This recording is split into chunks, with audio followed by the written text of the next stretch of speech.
은행 창구 앞에 앉아 있는데 손이 떨렸습니다. 1억 원이라는 숫자가 서류 위에 적혀 있었어요. 65년을 살면서 한 번도 빌려본 적 없는 큰 돈이었죠. 하지만 민수가 결혼한다고 했을 때 저는 주저하지 않았습니다. 창구 직원이 말했어요. 어머님, 정말 신중하게 생각해 보세요. 1억 원이라는 큰 돈입니다. 연세를 생각하면 부담이 클 텐데요. 안녕하세요. 저는 65 김미자입니다. 아들이 결혼만 하면 행복할 줄만 알았죠. 그런데 아들의 결혼은 제가 생각했던 방향과 많이 다르게 흘러갔습니다. 지금부터 그 이야기를 해보려고 합니다. 떡볶이 장사로 벌어들이는 수입은 한 달에 많아야 150만 원 정도였어요. 집세며 생활비며 빼고 나면 남는 게 별로 없죠. 하지만 민수를 위해서라면 뭐든지 할 수 있을 것 같았습니다. 민수는 내 하나뿐인 아들이니까요. 남편을 일찍 여의고 혼자 키운 자식이었죠. 매일 새벽 5시에 일어나 시장에 나가 떡볶이 장사를 하면서 과외비며 학원비며 민수 뒷바라지를 위해 절박하게 살았습니다. 친구들이 놀러 나갈 때도 나는 포장마차 앞에서 떡볶이를 끓이고 있었어요. 손이 거칠어지고 허리가 아파와도 참았죠. 대학도 보냈고 취업도 시켰어요. 좋은 회사에 들어가서 월급도 제법 받더라고요. 그래서 이제 결혼까지 하면 내 역할은 끝나는 거라고 생각했습니다. 민수야, 엄마가 집 한 채 마련해 줄게. 신혼집 걱정 말고 좋은 사람 만나서 행복해. 그날 민수는 제 앞에서 울었어요. 엄마 미안해요. 제가 돈을 더 벌어서 갚을게요. 걱정 마세요. 그 모습이 얼마나 기특했는지 모릅니다. 30살이 넘은 아들이 엄마 앞에서 우는 모습을 보니까 가슴이 찡했어요. 제 평생 모은 재산 5천만 원에 1억을 더 대출받아서 작은 투룸을 샀습니다. 넓지는 않았지만 신혼부부가 살기엔 충분했어요. 교통도 편하고 주변에 마트며 병원이며 다 있더라고요. 부동산에서 계약서 도장을 찍을 때도 떨렸어요. 하지만 후회하지 않았습니다. 이게 마지막이라고 생각했으니까요. 민수가 결혼하고 나면 이제 정말 홀로 살게 될 테지만 그래도 괜찮다고 생각했어요. 아들이 행복하면 그것으로 충분하다고. 결혼 준비하는 동안 민수는 정말 열심히 했습니다. 주말마다 소영이랑 같이 와서 예식장도 알아보고 혼수 준비도 했어요. 소영이 부모님도 몇 번 만났는데 괜찮은 분들 같더라고요. 아버님은 회사 임원이고 어머님은 교사라고 했어요. 결혼식 날 저는 한복을 입고 화장도 진하게 했습니다. 민수 아버지가 살아있었다면 얼마나 좋아했을까 싶어서 눈물이 났어요. 혼자 키운 아들이 이렇게 좋은 사람 만나서 결혼한다니까 감격스러웠죠. 며느리 소영이도 예뻤습니다. 키도 크고 피부도 하얗고 대학도 좋은데 나왔다고 했어요. 집안도 괜찮은 것 같았고요. 무엇보다 민수를 바라보는 눈빛이 따뜻해 보였습니다. 소영아, 앞으로 잘 부탁해. 우리 민수 좀 잘 봐줘. 소영이는 밝게 웃으며 대답했어요. 어머님 걱정 마세요. 민수 오빠 잘 챙길게요. 저희가 어머님께 효도할게요. 그 말을 믿었습니다. 정말로 믿었어요. 결혼식이 끝나고 신혼여행을 떠나는 민수를 배웅하면서도 뿌듯했죠. 내가 해줄 수 있는 건 다 해줬다는 생각이 들었어요. 이제 민수는 새로운 인생을 살아갈 거고 저도 내 남은 인생을 살아가면 되는 거라고 생각했습니다. 신혼여행을 다녀온 뒤로도 한동안은 좋았어요. 민수는 일주일에 한 번씩은 안부 전화를 했고 소영이도 가끔 문자를 보냈습니다. 어머님 날씨가 추워졌는데 감기 조심하세요. 그런 문자를 받을 때마다 마음이 따뜻했어요. 하지만 뭔가 이상했습니다. 집에는 한 번도 오지 않았어요. 핑계는 항상 있었죠. 회사 일이 바쁘다, 소영이가 몸이 안 좋다. 이것저것 할 일이 많다. 처음에는 신혼이니까 그럴 수도 있다고 생각했어요. 젊은 부부가 둘만의 시간을 갖고 싶어 하는 게 당연하다고 여겼죠. 그런데 명절이 되자 확실해졌습니다. 민수야, 추석에는 집에 오지? 전화 너머로 민수의 한숨이 들렸어요. 엄마 미안해요. 처가에서 같이 지내자고 해서요. 내년에는 꼭 갈게요. 그때부터였습니다. 뭔가 틀어지기 시작한 게 1억 원에 대한 대출이자와 원금 상환은 매달 정확히 빠져나갔어요. 통장을 볼 때마다 한숨이 나왔죠. 그래도 참았습니다. 민수가 행복하다면 괜찮다고 생각했어요. 첫 번째 명절이 지나고 나서부터 민수의 전화 횟수가 줄어들기 시작했어요. 일주일에 한 번씩 오던 전화가 2주에 한 번, 그리고 한 달에 한 번으로 바뀌었습니다. 처음에는 바쁘겠거니 하고 이해했죠. 하지만 소영이의 SNS를 보게 되면서 모든 게 달라졌어요. 처가 식구들과 함께 제주도 여행을 가서 찍은 사진이었어요. 소영이는 환하게 웃고 있었고 민수도 편안해 보였죠. 그때까지만 해도 그냥 처가와 친하게 지내는구나 정도로 생각했어요. 그런데 그 다음 주에도 계속 처가 식구들과의 사진이 올라왔습니다. 처가 아버지 생신, 처가 어머니와의 쇼핑, 처가 식구들과의 외식, 매주 뭔가를 하고 있더라고요. 반면 저에게는 한 달에 한 번 오는 전화도 점점 형식적이 되어 갔어요. 엄마 잘 지내세요? 응, 잘 지내. 너는 어때? 네, 저도 잘 지내고 있어요. 소영이도 안부 전해달라고 했어요. 그래, 소영이한테도 안부 전해라. 그게 전부였습니다. 5분을 채 넘지 않는 통화였어요. 예전에는 30분씩 이야기했는데 말이죠. 회사 이야기도 하고 요즘 뭘 먹고 사는지, 건강은 어떤지 자세히 물어보곤 했는데 이제는 그런 게 없었어요. 어느 날은 용기를 내서 물어봤습니다. 민수야, 엄마 보러 언제 올 거야? 아, 그게요. 요즘 회사 일이 너무 바빠서요. 조금만 기다려주세요. 그런데 그 주말에 소영이 SNS에는 처가 식구들과 한강공원에서 찍은 사진이 올라와 있었어요. 회사 일이 바쁘다면서 한강에 놀러 갈 시간은 있나 보다 싶었죠. 마음이 상했지만 참았습니다. 이제 막 결혼한 신혼부부니까 처가와 더 가까이 지내고 싶을 수도 있다고 생각했어요. 시간이 지나면 나아질 거라고 믿었죠. 하지만 두 번째 명절도 같았습니다. 민수야, 이번 설날에는 집에 와야지? 엄마 죄송해요. 이번 설에는 처가에서 보내기로 해서요. 다음 추석에는 꼭 갈게요. 다음 추석이라니. 그때까지 얼마나 기다려야 하는 거죠? 그래도 참았어요. 한 번 더 참았습니다. 그런데 설날 당일에 소영이가 올린 사진을 보고는 정말 화가 났어요. 처가에서 온 가족이 모여서 찍은 사진이었는데 민수가 처가 아버지께 세배를 하고 있는 모습이었어요. 그 밑에 댓글로는 우리 사위가 최고예요. 민수가 정말 효자네요. 이런 글들이 달려 있었죠. 효자라고요? 정작 친정어머니는 혼자 설날을 보내고 있는데 그날 밤 민수에게 전화했습니다. 민수야, 엄마도 내 세배 받고 싶다. 전화 너머로 민수가 당황하는 게 느껴졌어요. 엄마 죄송해요. 내년에는 꼭. 내년. 늘 내년이었습니다. 그 후로 전화도 더 뜸해졌어요. 한 달에 한 번도 안 오더라고요. 가끔 제가 먼저 전화를 걸어도 바쁘다며 금세 끊었죠. 엄마, 지금 회사인데 나중에 다시 전화할게요. 하지만 나중에 오는 전화는 없었습니다. 그러면서 SNS에는 계속 처가 식구들과의 행복한 모습만 올라왔어요.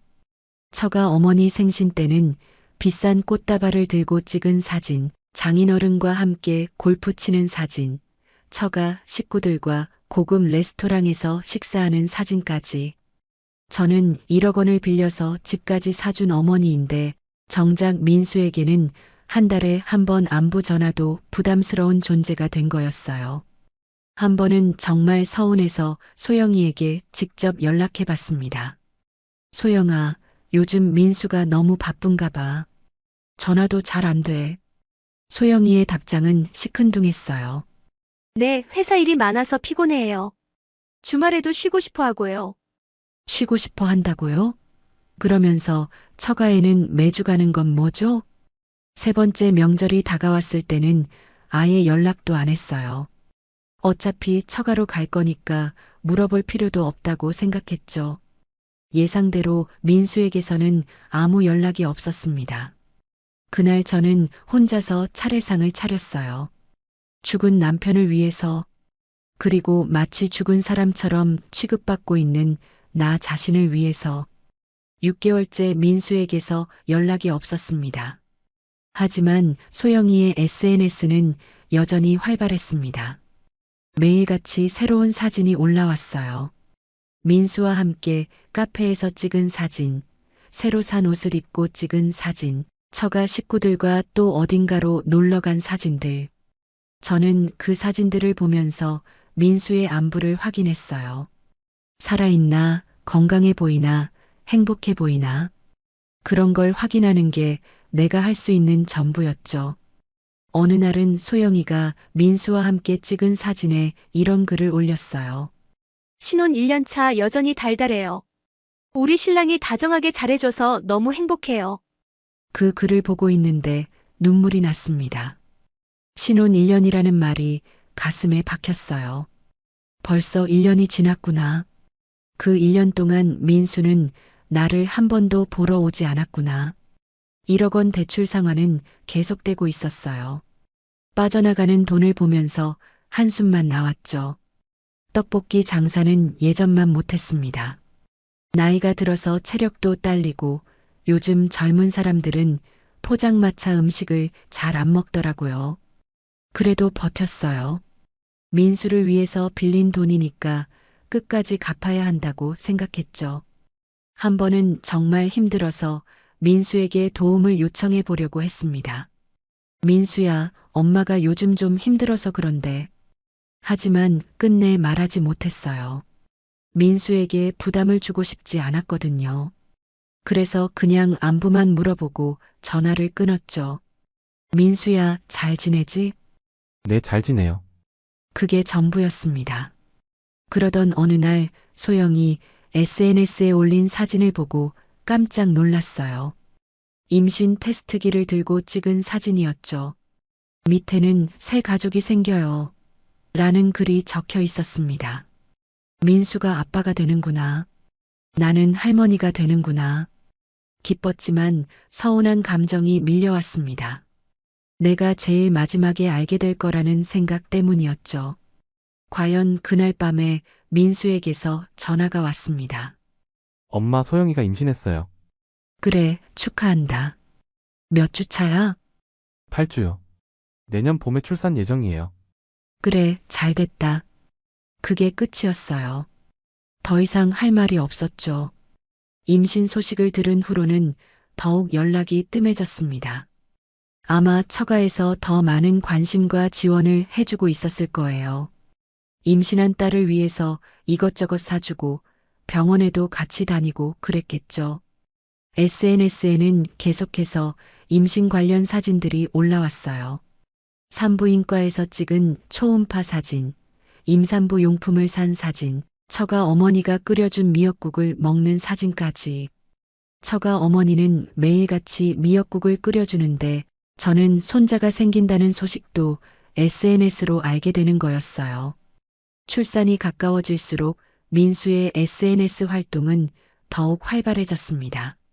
아기방을 꾸미는 사진, 유모차를 고르는 사진, 처가 식구들과 함께 아기용품을 사러 간 사진들. 모든 게 처가 중심이었어요. 마치 저는 존재하지 않는 것처럼. 그렇게 시간이 흘러 출산 예정일이 다가왔습니다. 저는 매일 SNS를 확인했어요. 언제 손자가 태어날지 궁금해서 말이죠. 우리 아들 태어났어요. 엄마 아기 모두 건강합니다. 손자였습니다. 사진을 보니까 민수를 닮은 것 같았어요. 예쁘더라고요.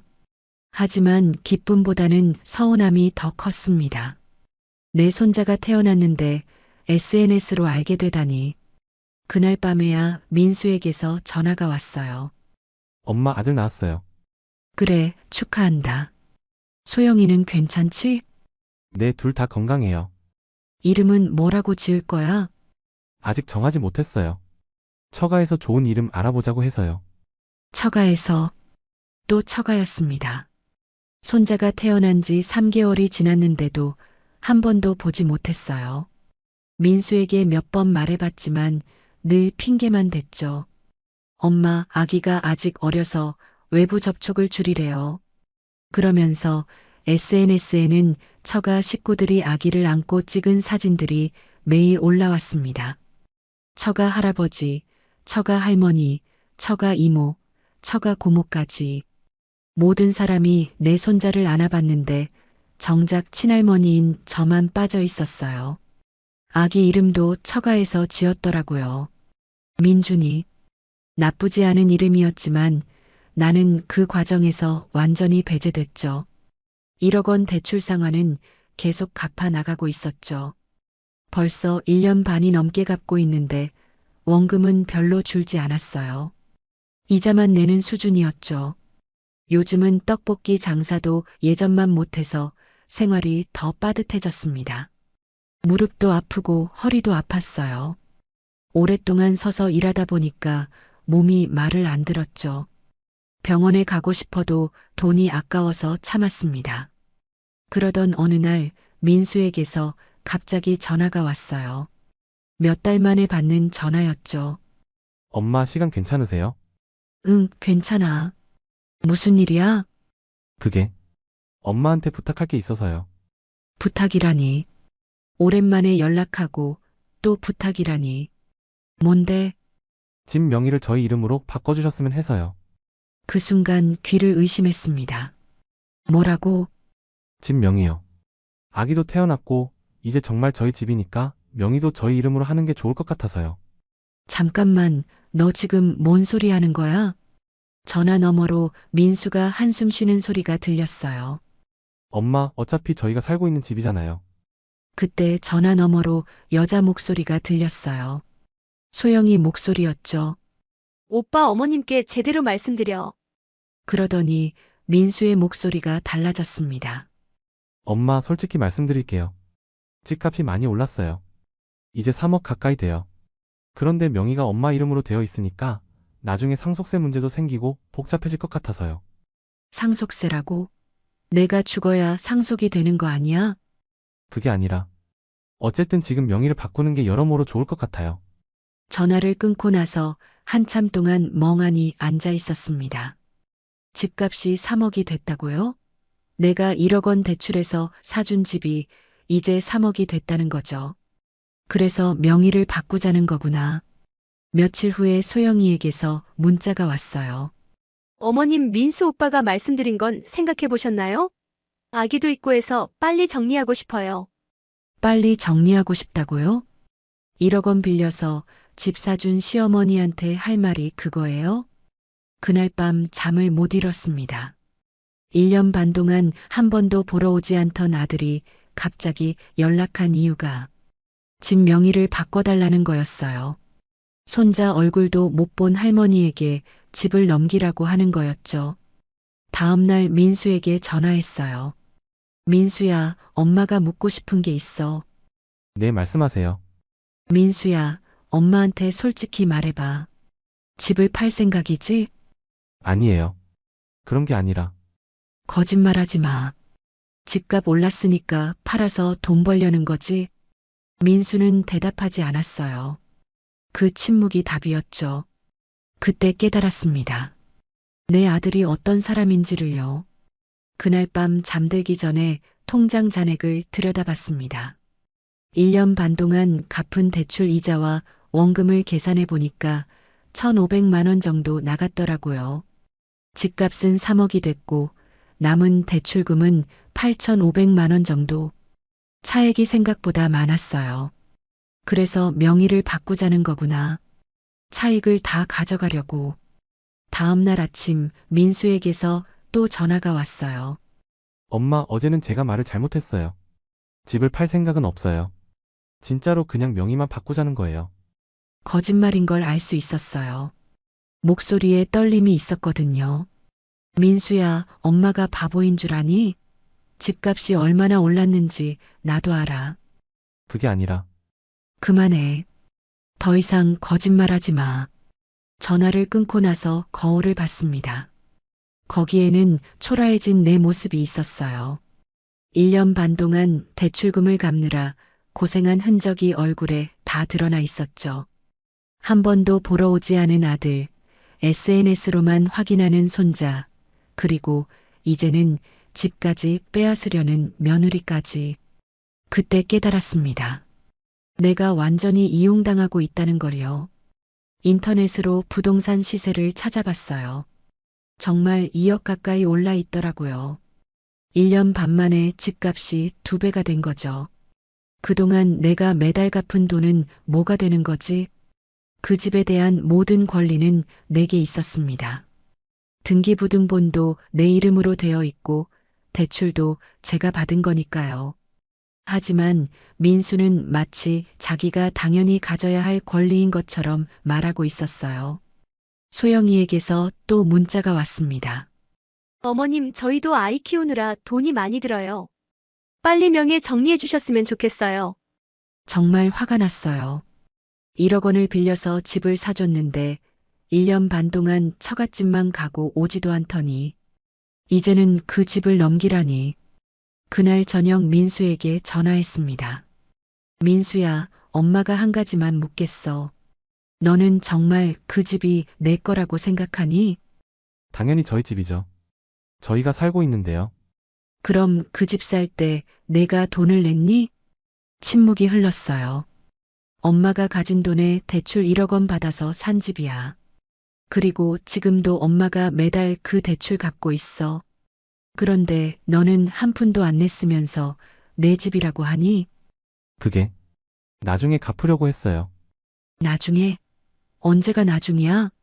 지금까지 1년 반 동안 한 번도 갚지 않았으면서? 전화 너머로 소영이의 목소리가 들렸어요.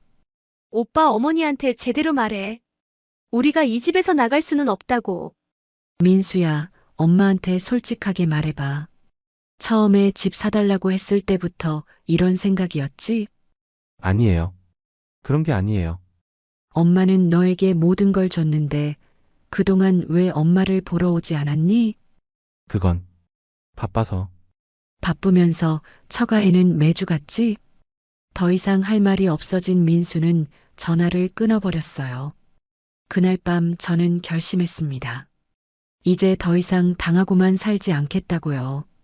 60년을 넘게 살면서 늘 남을 위해 희생했어요. 남편을 위해, 아들을 위해.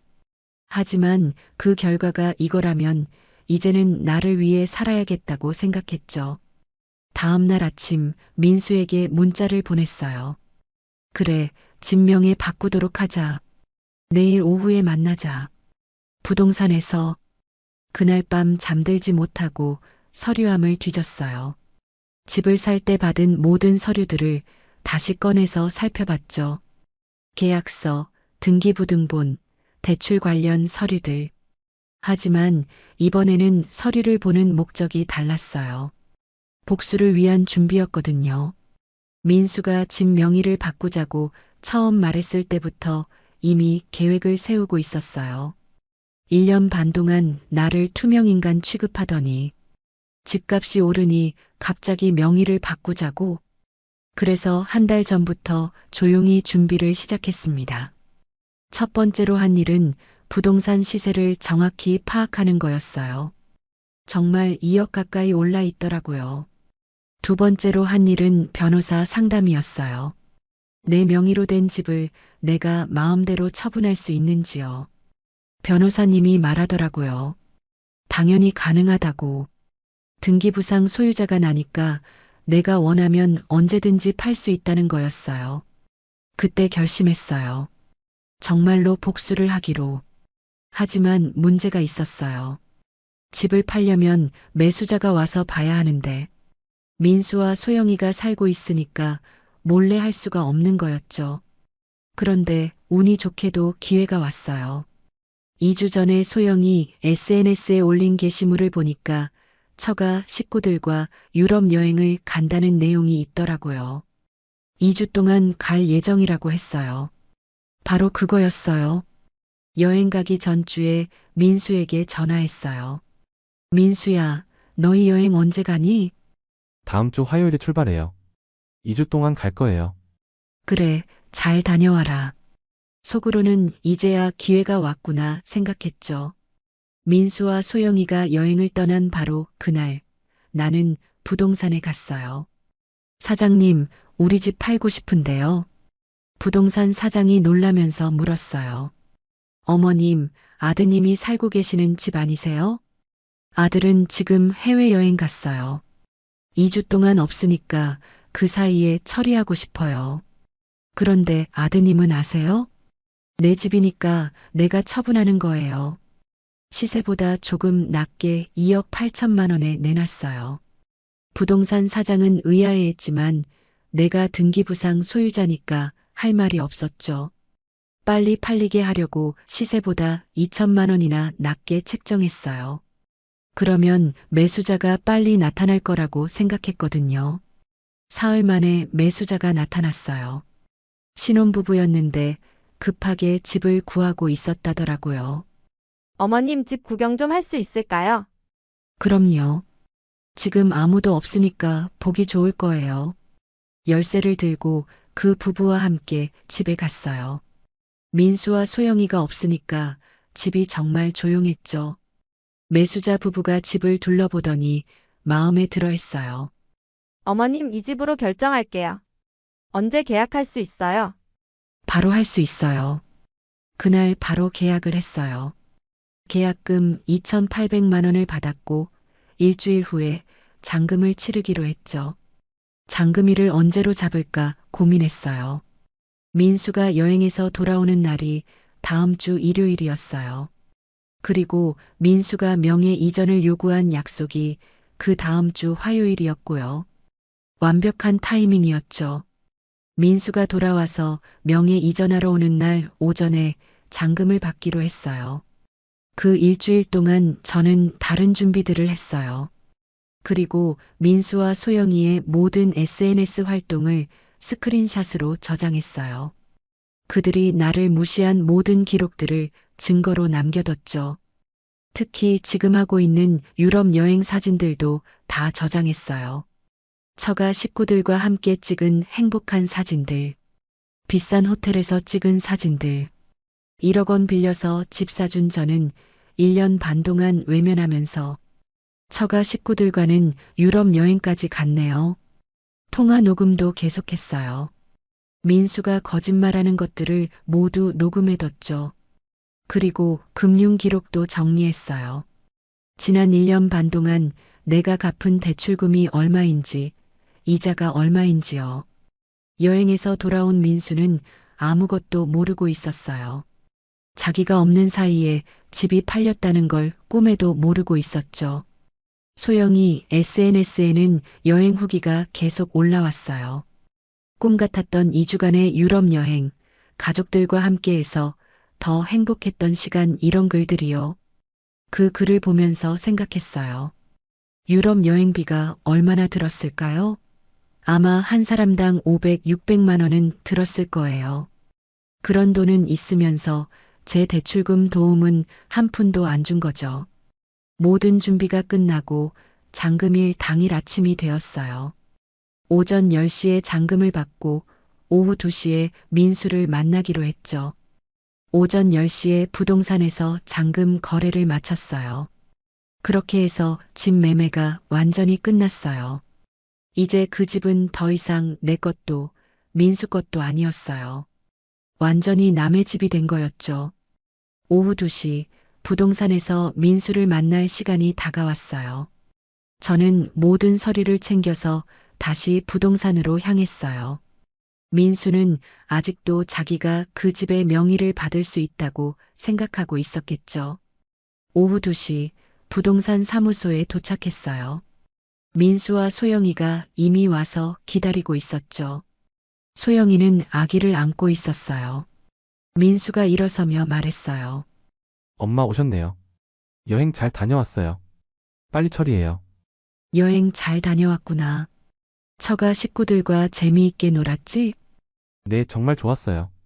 그런데 이제 명의 이전 빨리 해요. 소영이도 덧붙였어요. 어머님, 저희 피곤해서 빨리 집에 가고 싶어요. 집에 가고 싶다고? 그래, 집에 가야지. 부동산 사장이 어색한 표정으로 우리를 바라봤어요. 아침에 잔금 거래를 본 사장이었거든요. 민수가 가방에서 서류를 꺼냈어요. 엄마, 이게 증여계약서예요. 여기 도장만 찍어주시면 돼요. 그 순간 나는 미소를 지었어요. 민수야, 그 전에 사장님께 한 가지 확인해 볼 게 있어. 뭘요? 부동산 사장에게 말했어요. 사장님, 우리 집 등기부등본 한번 확인해 주세요. 이거 이상한데요. 뭐가 이상해요? 민수가 의아해했어요. 이 집이 이미 소유권이 이전됐네요. 소유권이 이전됐다고요? 네, 오늘 오전에 매매로 인한 소유권 이전이 완료됐습니다. 민수의 얼굴이 하얗게 변했어요. 그게 무슨 소리예요? 엄마, 이게 뭐예요? 저는 천천히 가방에서 서류를 꺼냈어요. 이게 뭔지 알겠지? 부동산 매매계약서야. 매매계약서를 보여주니까 민수가 멍하니 바라보더라고요. 언제 이런 걸 했어요? 너희가 유럽 여행 간 사이에. 소영이가 소리를 질렀어요. 저희가 여행 간 사이예요?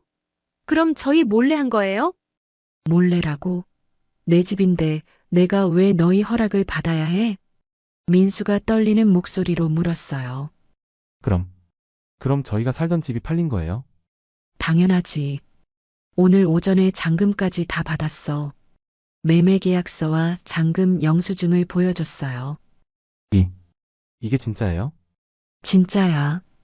2억 8천만 원에 팔았어. 소영이가 아기를 안고 주저앉았어요. 그럼 저희는 어떻게 되는 거예요? 집이 없어요. 집이 없다고? 그럼 처가에 가서 살면 되잖아. 그동안 처가가 더 좋다고 했잖아. 민수가 무릎을 꿇었어요. 엄마, 이건 너무해요. 저희 몰래 집을 팔다니. 너무하다고?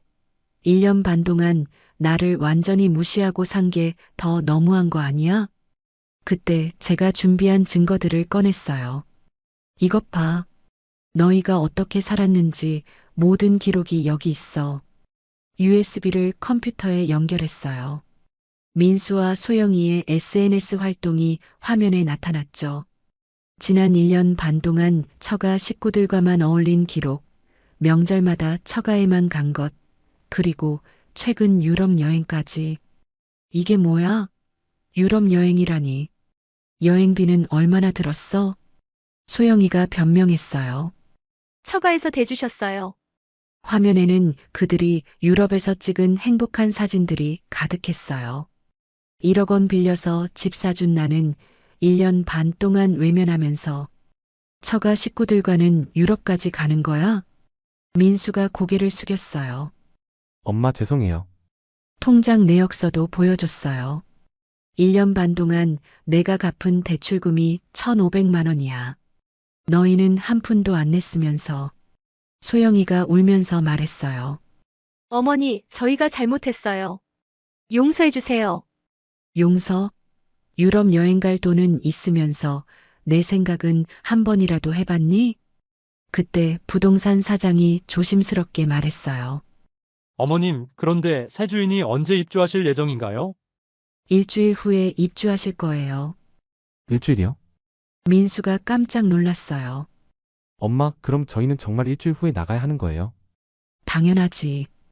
이제 남의 집인데 언제까지 있을 거야? 갈 곳이 없어요. 갈 곳이 없다고? 내가 그동안 그렇게 좋아하던 처갓집 있잖아. 이제 처가에서 살면 되잖아. 소영이가 당황해서 말했어요. 처가는 공간이 좁아서. 공간이 좁다고? 그럼 지금까지 왜 거기만 갔어? 그때 저는 마지막 카드를 꺼냈어요. 참고로 이 집 팔아서 나온 돈으로 뭘 했는지 알고 싶어? 뭘 하셨어요? 대출금 남은 거 다 갚았어. 그리고 남은 돈으로 뭘 할 건지 알아? 모르겠어요. 나도 여행 갈 거야. 평생 남을 위해서만 살았으니까 이제 내 인생도 좀 즐겨보려고. 민수가 바닥에 엎드려 빌었어요. 엄마, 제발 용서해 주세요.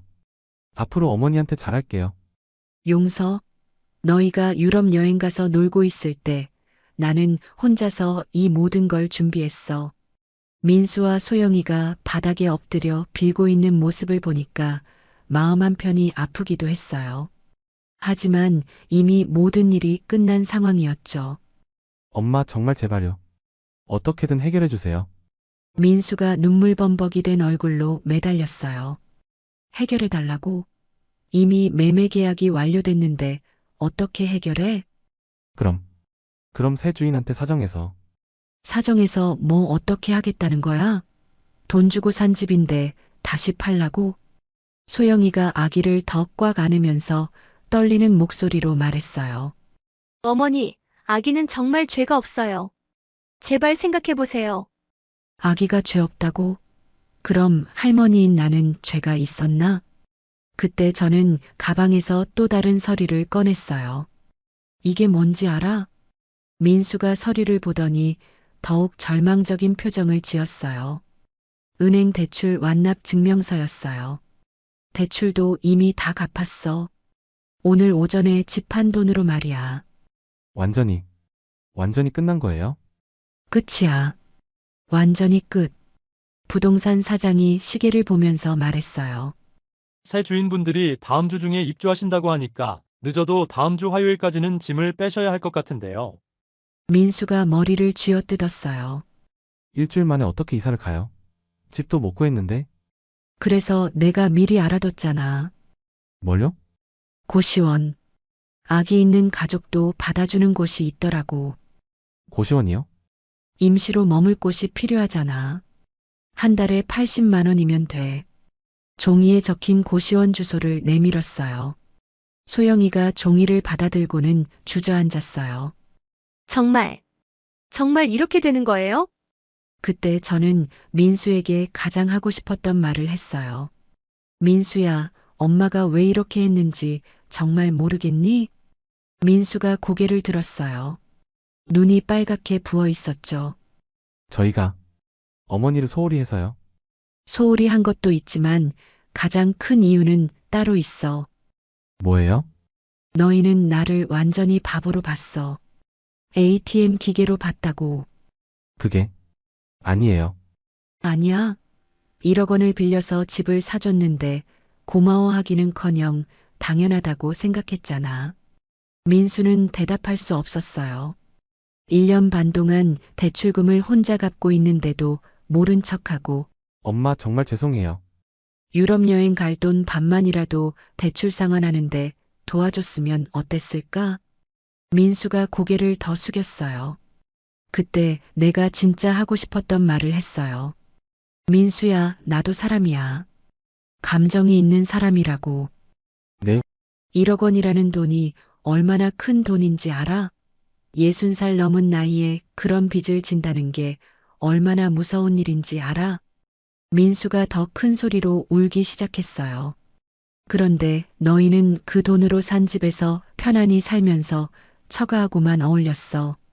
나는 완전히 잊어버리고 말이야. 어머니, 심지어 손자까지 태어났는데 할머니는 6개월 동안 얼굴도 못 봤어. 소영이도 울면서 말했어요. 저희가 정말 잘못 생각했어요. 잘못 생각한 게 아니야. 너희는 나를 사람으로도 안 봤어.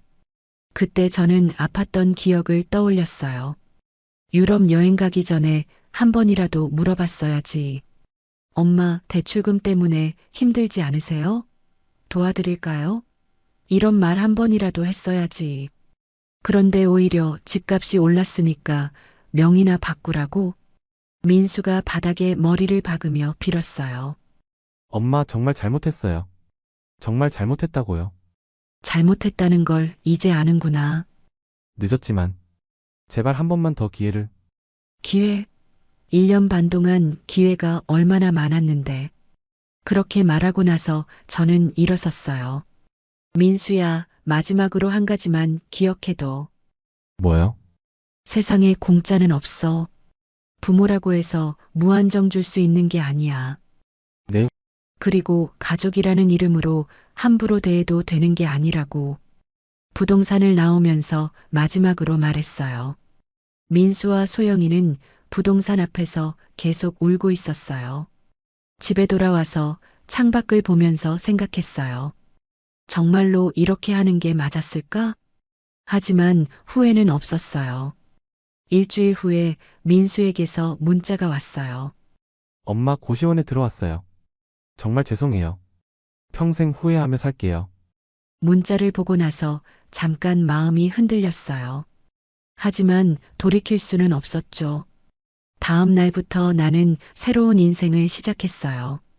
집 한 돈 일부는 적금도 넣고 500만 원 정도로 그동안 못 가본 여행도 계획했죠. 처음 가본 제주도가 얼마나 아름다운지 몰랐어요. 혼자 여행이라 외로울 줄 알았는데 오히려 자유로웠어요. 한 달 후에 민수에게서 또 연락이 왔어요. 작은 월세방을 구했다고 하더라고요. 그리고 이제야 제대로 살림을 차렸다고 했어요. 6개월 후에는 소영이가 편지를 보냈어요. 그제서야 자신들이 얼마나 잘못했는지 깨달았다는 내용이었죠. 그리고 언젠가 용서받을 수 있을까요? 라고 적혀 있었어요. 나는 답장을 보내지 않았어요. 아직은 때가 아니라고 생각했거든요. 1년이 지난 지금 저는 완전히 다른 사람이 됐어요. 매일 산책도 하고 요리 교실도 다니고 여행도 자주 다녀요. 60년이 지나 처음으로 내가 하고 싶은 것들을 하면서 살고 있어요. 가끔 손자 생각이 날 때도 있어요. 그게 가장 아쉽긴 해요. 하지만 그것도 민수가 선택한 길의 결과예요. 어머니를 함부로 대한 대가는 이렇게 큰 거라는 걸 몸소 느끼고 있을 거예요. 민수는 회사에서 승진했다고 해요. 그리고 소영이도 파트타임으로 일을 시작했다고 하더라고요. 자기들 힘으로 살아가려고 노력하고 있는 것 같아요. 언젠가는 진짜 반성한 모습으로 찾아올 날이 있을 거예요. 그때까지는 좀 더 기다려볼 생각이에요. 사람은 소중함을 잃어봐야 그 가치를 안다고 하잖아요. 민수도 이제야 어머니라는 존재가 얼마나 소중한지 깨닫고 있을 거예요. 1년이라는 시간이 지나고 민수 가족이 찾아왔어요. 엄마, 저희가 정말 잘못했었어요. 이제야 알 것 같아요. 소영이도 깊이 고개를 숙이며 말했어요.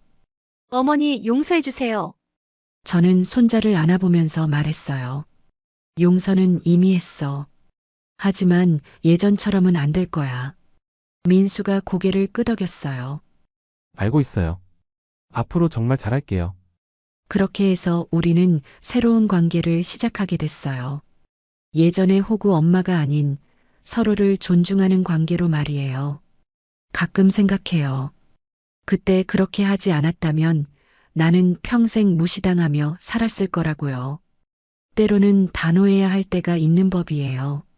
특히 가족일수록 더욱 그렇죠. 그날 저녁 손자가 내 무릎 위에서 잠이 들었어요.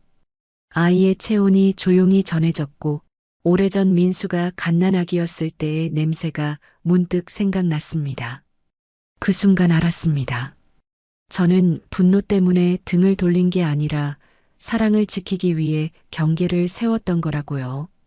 민수가 조심스레 말했죠. 엄마, 우리가 배운 게 많아요. 나 역시 배웠단다. 창밖으로 저녁 노을이 번졌습니다. 저는 수첩을 꺼내어 한 줄을 적었어요. 내일부터 또 흔들릴지 몰라요. 그래도 괜찮습니다. 나는 이미 배웠으니까요. 나는 누구의 그림자도 아닌 내 삶의 주인이라는 것을요. 나 자신에게 속삭였습니다. 오늘의 평온을 내일도 잃지 말자. 흔들리면 잠깐 멈추고 숨부터 고르자. 그리고 묻자. 이 선택이 나를 소모시키는가 아니면 나를 지켜주는가. 제 이야기는 여기까지입니다. 구독과 좋아요는 저에게 큰 힘이 됩니다. 끝까지 들어주셔서 감사합니다. 죽은 아들의 휴대폰에서 37개의 메모를 발견하는 순간 저는 눈물을 멈출 수가 없었습니다. 그 메모 속에는 무슨 내용이 담겨져 있었을까요? 안녕하세요. 저는 70살 김영자입니다. 42에 낳은 늦둥이 아들. 의사들도 기적이라고 했죠. 어렵게 품에 안은 아이였습니다. 남편은 준호가 태어나던 날 산부인과 복도에서 엉엉 울었죠. 우리 나이에 이런 선물을 받다니 하면서요. 늦게 얻은 만큼 소중했고 일평생 아들만 바라보고 살았습니다. 그렇게 사랑으로 키워온 준호가 얼마 전 하늘나라로 갔습니다. 오늘이 우리 준호 49제 날이거든요. 아니, 정확히는 어제였죠. 어제 절에서 제사 지내고 오늘은 준호가 그렇게 좋아하던 이 국밥집에 왔습니다. 식당 아주머니가 이상하다는 눈빛으로 저를 쳐다봤지만 저는 그저 고개를 숙여 인사할 뿐이었습니다. 여기는 뒷골목 허름한 국밥집입니다. 간판도 제대로 없어서 처음 오는 사람은 찾기도 힘든 곳이죠. 하지만 준호는 여길 보물 맛집이라고 불렀습니다. 엄마, 여기 국밥은 진짜예요. 새벽 4시부터 끓인대요. 그 녀석 목소리가 아직도 귓가에 생생합니다. 마지막 통화도 이 국밥집 얘기였죠. 엄마, 다음 주에 내가 모시고 갈게요. 그 국밥집 사장님이 건강이 안 좋으셔서 곧 문 닫는데요. 그래, 그래. 엄마는 아무 때나 괜찮아. 토요일 어때요? 제가 일찍 퇴근할게요. 그래, 알았어. 조심해서 와. 그게 마지막이었습니다. 그 토요일 준호는 오지 못했죠. 퇴근길에 신호등 앞에서 음주운전 차량에 숟가락을 든 손이 떨렸습니다. 뜨거운 국물 한 숟가락을 입에 넣었죠. 혀가 데일 정도로 뜨거웠지만 그래도 좋았습니다. 이 뜨거움이라도 느껴야 내가 살아있다는 걸 알 것 같아서요. 맞은편 국밥을 바라봤습니다. 김이 서서히 식어가고 있었죠. 준호는 항상 후루룩 소리내며 먹었습니다. 제가 좀 조용히 먹어라 하면 엄마, 국밥은 시원하게 소리내며 먹어야 제맛이에요.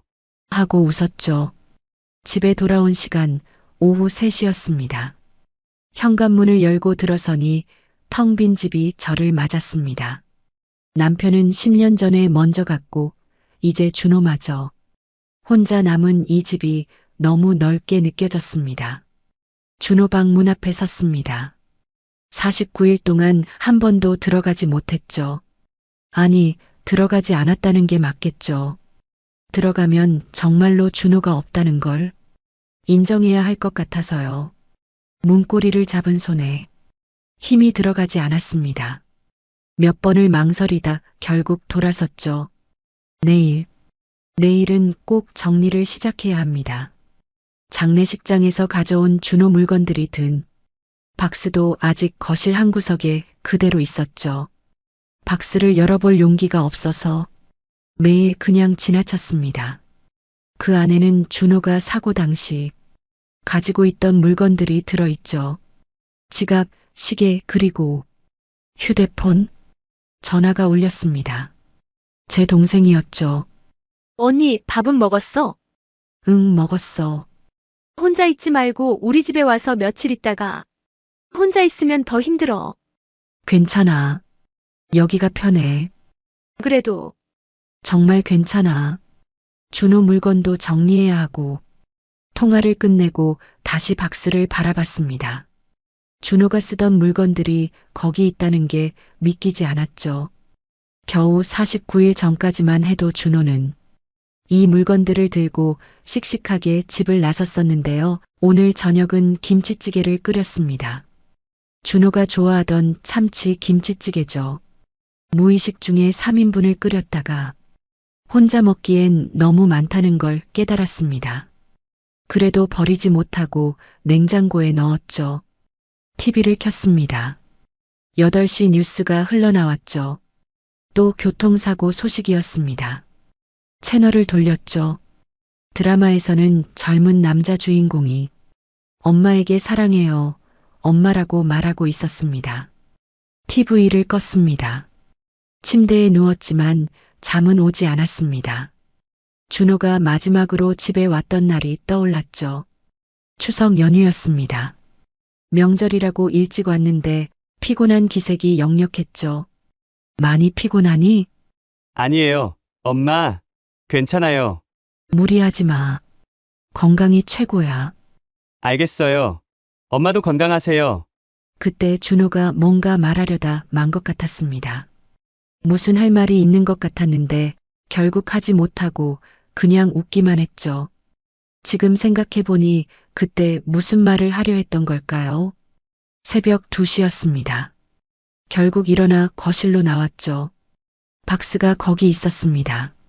마치 나를 기다리는 것처럼요. 이번엔 정말로 박스 앞에 앉았습니다. 손이 떨렸습니다. 천천히, 아주 천천히 열었습니다. 제일 위에 준호의 지갑이 있었죠. 검은색 가죽 지갑입니다. 제가 작년 생일 선물로 사준 거였죠. 지갑을 열었습니다. 신분증, 신용카드, 현금 조금, 그리고 사진 한 장. 우리 가족 사진이었죠. 남편 살아있을 때 제주도 여행 가서 찍은 사진입니다. 준호가 이걸 넣고 다녔구나 싶었죠. 시계도 꺼냈습니다. 멈춰있는 시계죠. 깨져있는 채로 오후 8시 10분에서 멈춰 있었습니다.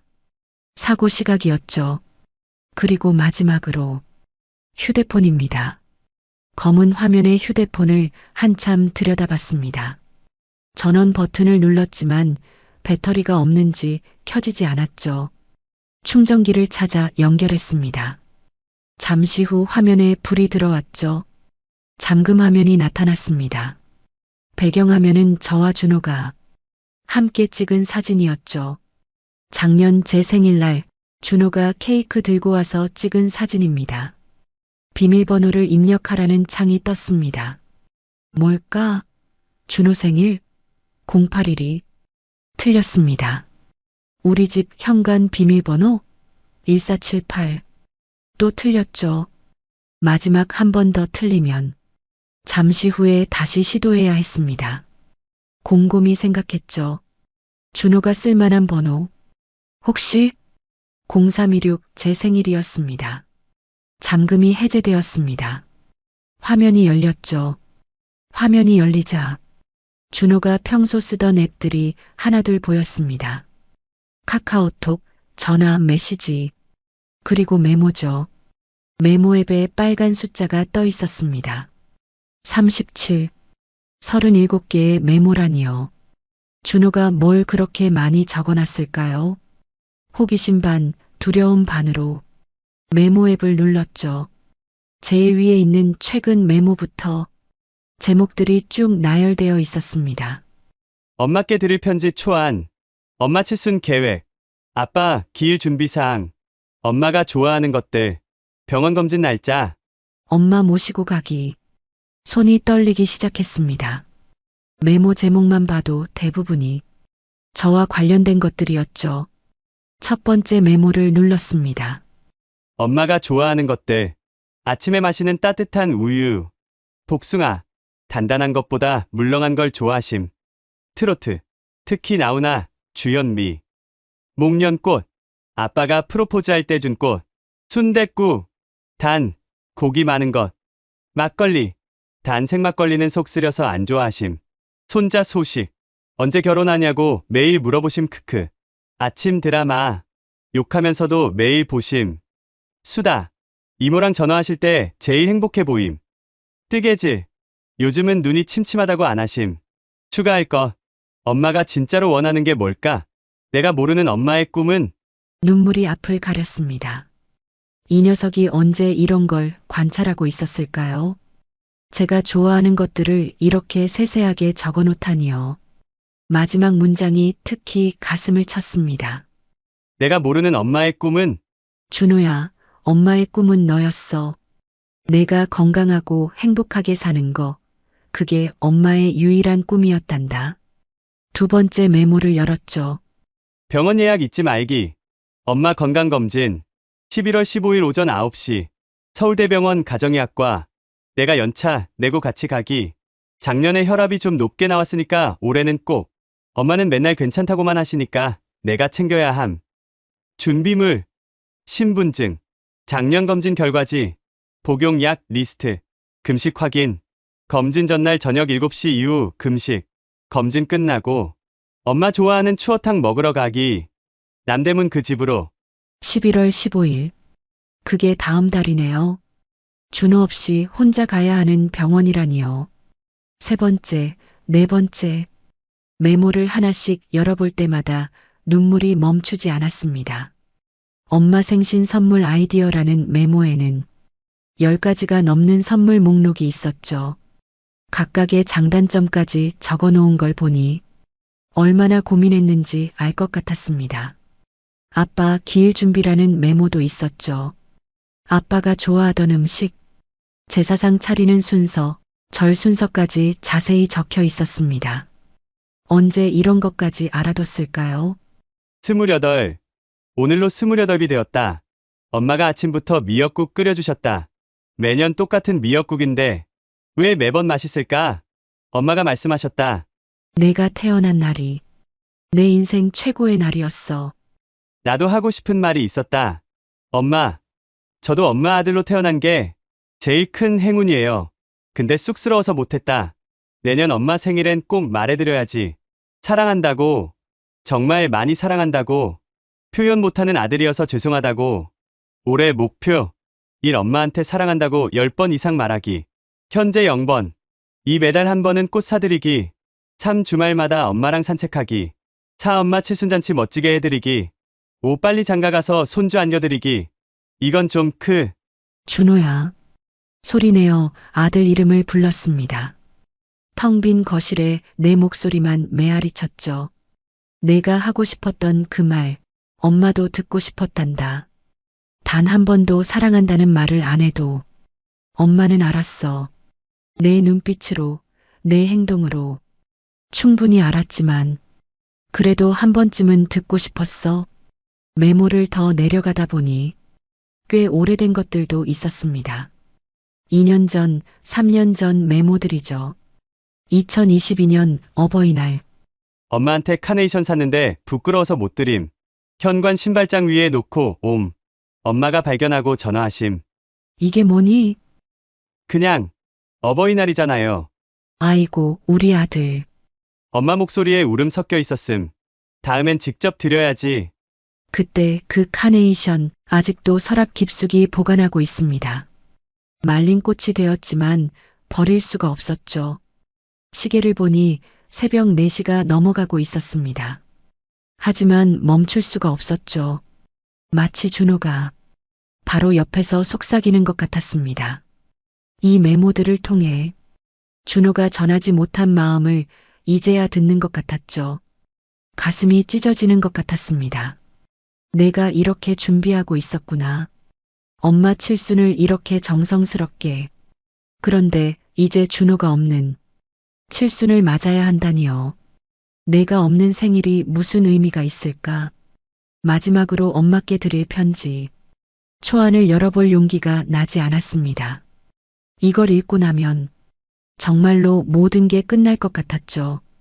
하지만 읽어야 했습니다. 준호가 남긴 마지막 마음을 들어야 했죠. 떨리는 손으로 메모를 눌렀습니다. 편지 초안을 읽을 용기가 나지 않아 일단 다른 메모들을 더 살펴보기로 했습니다. 스크롤을 내리다 보니 날짜별로 정리된 메모들 사이에 유독 자주 나타나는 제목이 있었죠. 오늘의 엄마. 거의 매주 하나씩 적혀 있었습니다. 2023년 9월 15일 일요일. 오늘의 엄마. 오늘 엄마가 김치 담그시는 걸 도와드렸다. 아이고, 우리 아들이 웬일이야? 라고 하시면서도 입가에 미소가 떠나지 않으셨다. 엄마 손을 보니까 예전보다 주름이 많아졌다. 손마디도 굵어지고. 언제 이렇게 늙으셨을까? 김치 담그면서. 엄마가 옛날 얘기를 하셨다. 내가 5살 때 김장하는데 자꾸 배추 속에 손 넣어서 할머니가 혼내셨잖아. 근데 넌 울면서도 계속 만졌어. 기억은 안 나지만 엄마 표정이 너무 행복해 보여서. 나도 같이 웃었다. 핸드크림 사드려야겠다. 비싼 걸로. 그날을 기억합니다. 준호가 갑자기 와서 김치 담그는 걸 도와주겠다고 했었죠. 평소엔 아유 김치 냄새 하면서 도망가던 녀석이요. 다음 메모를 받습니다. 2023년 8월 20일 월요일. 엄마 몰래 하는 일 리스트. 1. 매달 엄마 통장에 30만 원씩 넣기. 엄마는 내가 넣는 줄 모르심. 국민연금 올랐다고 좋아하심. 2. 일주일에 한 번씩 몰래 반찬 사다 놓기. 이모가 가져다 준 거라고 생각하심. 3. 엄마 친구분들께 생일 선물 보내기. 엄마 이름으로. 엄마가 까먹으실까봐. 4. 병원 약 처방. 미리 확인하고 조제해 놓기. 약국 김약사님이랑 짜고 있음. 5. 집수리 필요한 곳 미리 고쳐놓기. 엄마는 저절로 고쳐진 줄 아심 크크. 이게 다 들키면 엄마가 뭐라고 하실까? 아이고 이 바보야. 내 돈 내가 써야지. 라고 하시겠지. 그래도 기분은 좋으실 거야. 아, 그래서였구나. 통장에 돈이 늘어난 것도, 반찬이 자꾸 생기는 것도 다 내가 한 일이었구나. 저는 정말 동생이 가져다 준 줄 알았습니다. 눈물을 닦으며 계속 읽었습니다. 2023년 7월 10일. 엄마 관찰일기. 요즘 엄마가 자주 아빠 사진을 보신다. 말은 안 하시지만 외로우신 것 같다. 특히 저녁 때. 오늘은 엄마가 아빠 옷을 정리하시다가 아버지 와이셔츠 냄새를 맡으시는 걸 봤다. 내가 들어가니까 급히 옷장에 넣으셨다. 엄마도 아직 아빠가 그리우신가 보다. 10년이 지났는데도 내가 더 자주 와야겠다. 엄마 혼자 두면 안 되겠다. 이번 주말엔 꼭 와서 저녁 같이 먹기. 회사 야근은 어떻게든 빼기. 그날도 기억납니다. 내가 왔을 때 괜히 눈가가 부어 있어서 감기 걸렸어 하고 둘러댔었죠. 내가 다 알고 있었구나. 스크롤을 더 내리니 특이한 제목의 메모가 보였습니다. 2023년 6월 2일. 엄마께 들은 아빠 이야기 정리. 오늘 엄마랑 막걸리 한잔 하면서 아빠 얘기를 들었다. 아빠는 엄마를 처음 봤을 때 한눈에 반하셨대. 100일 동안 매일 엄마 직장 앞에서 기다리셨다고 한다. 엄마가 좋아하는 목련꽃을 들고 프로포즈할 때 평생 당신만 웃게 해주겠다고 했다고 한다. 엄마는 그 약속 지켰어. 아빠는 하고 우셨음. 나도 그런 사람이 되고 싶다. 누군가를 평생 웃게 해주는 사람. 일단 엄마부터. 엄마가 외롭지 않게. 엄마가 웃을 수 있게. 내가 아빠 대신 엄마를 지켜드려야지. 준호야, 너는 이미 그런 사람이었어. 나를 매일 웃게 해준 사람. 내가 없는 지금도 내 메모를 읽으며 울다가 웃고 있잖니. 또 다른 메모를 찾았죠. 2023년 5월 15일. 엄마가 모르는 내 하루. 6시 기상. 엄마 생각. 7시. 출근길에 엄마한테 문자 굿모닝 스티커. 12시. 점심시간. 엄마 좋아할 만한 반찬 검색. 15시. 회사에서 몰래 엄마 병원 예약. 18시. 퇴근. 엄마네 들를까 고민. 피곤해서 그냥 집으로. 미안. 20시. 엄마랑 통화. 22시. 온라인으로 엄마 선물 쇼핑. 23시. 엄마 칠순 준비 검색. 24시. 자기 전 엄마한테 잘 자요 문자. 하루 중 엄마 생각 안 하는 시간 0분. 말로 표현하는 시간 5분. 비율이 너무 안 맞는다. 그래서 매일 그 스티커를 보냈구나. 나는 그냥 습관인 줄 알았는데. 귀여운 곰돌이가 굿모닝 하는 그 스티커. 이제는 더 이상 오지 않는 그 아침 인사죠. 휴대폰을 확인해 보니 마지막 스티커가 사고 당일 아침 7시 3분에 와 있었습니다. 그게 마지막이었죠. 2023년 4월 20일. 엄마와 하고 싶은 버킷리스트. 1. 제주도 여행. 아빠랑 신혼여행 간 곳 다시 가기. 2. 엄마 젊은 시절 사진 보며 수다 떨기. 3. 함께 요리 배우기. 엄마 김치찌개 비법 전수받기. 4. 엄마 손잡고 한강 산책.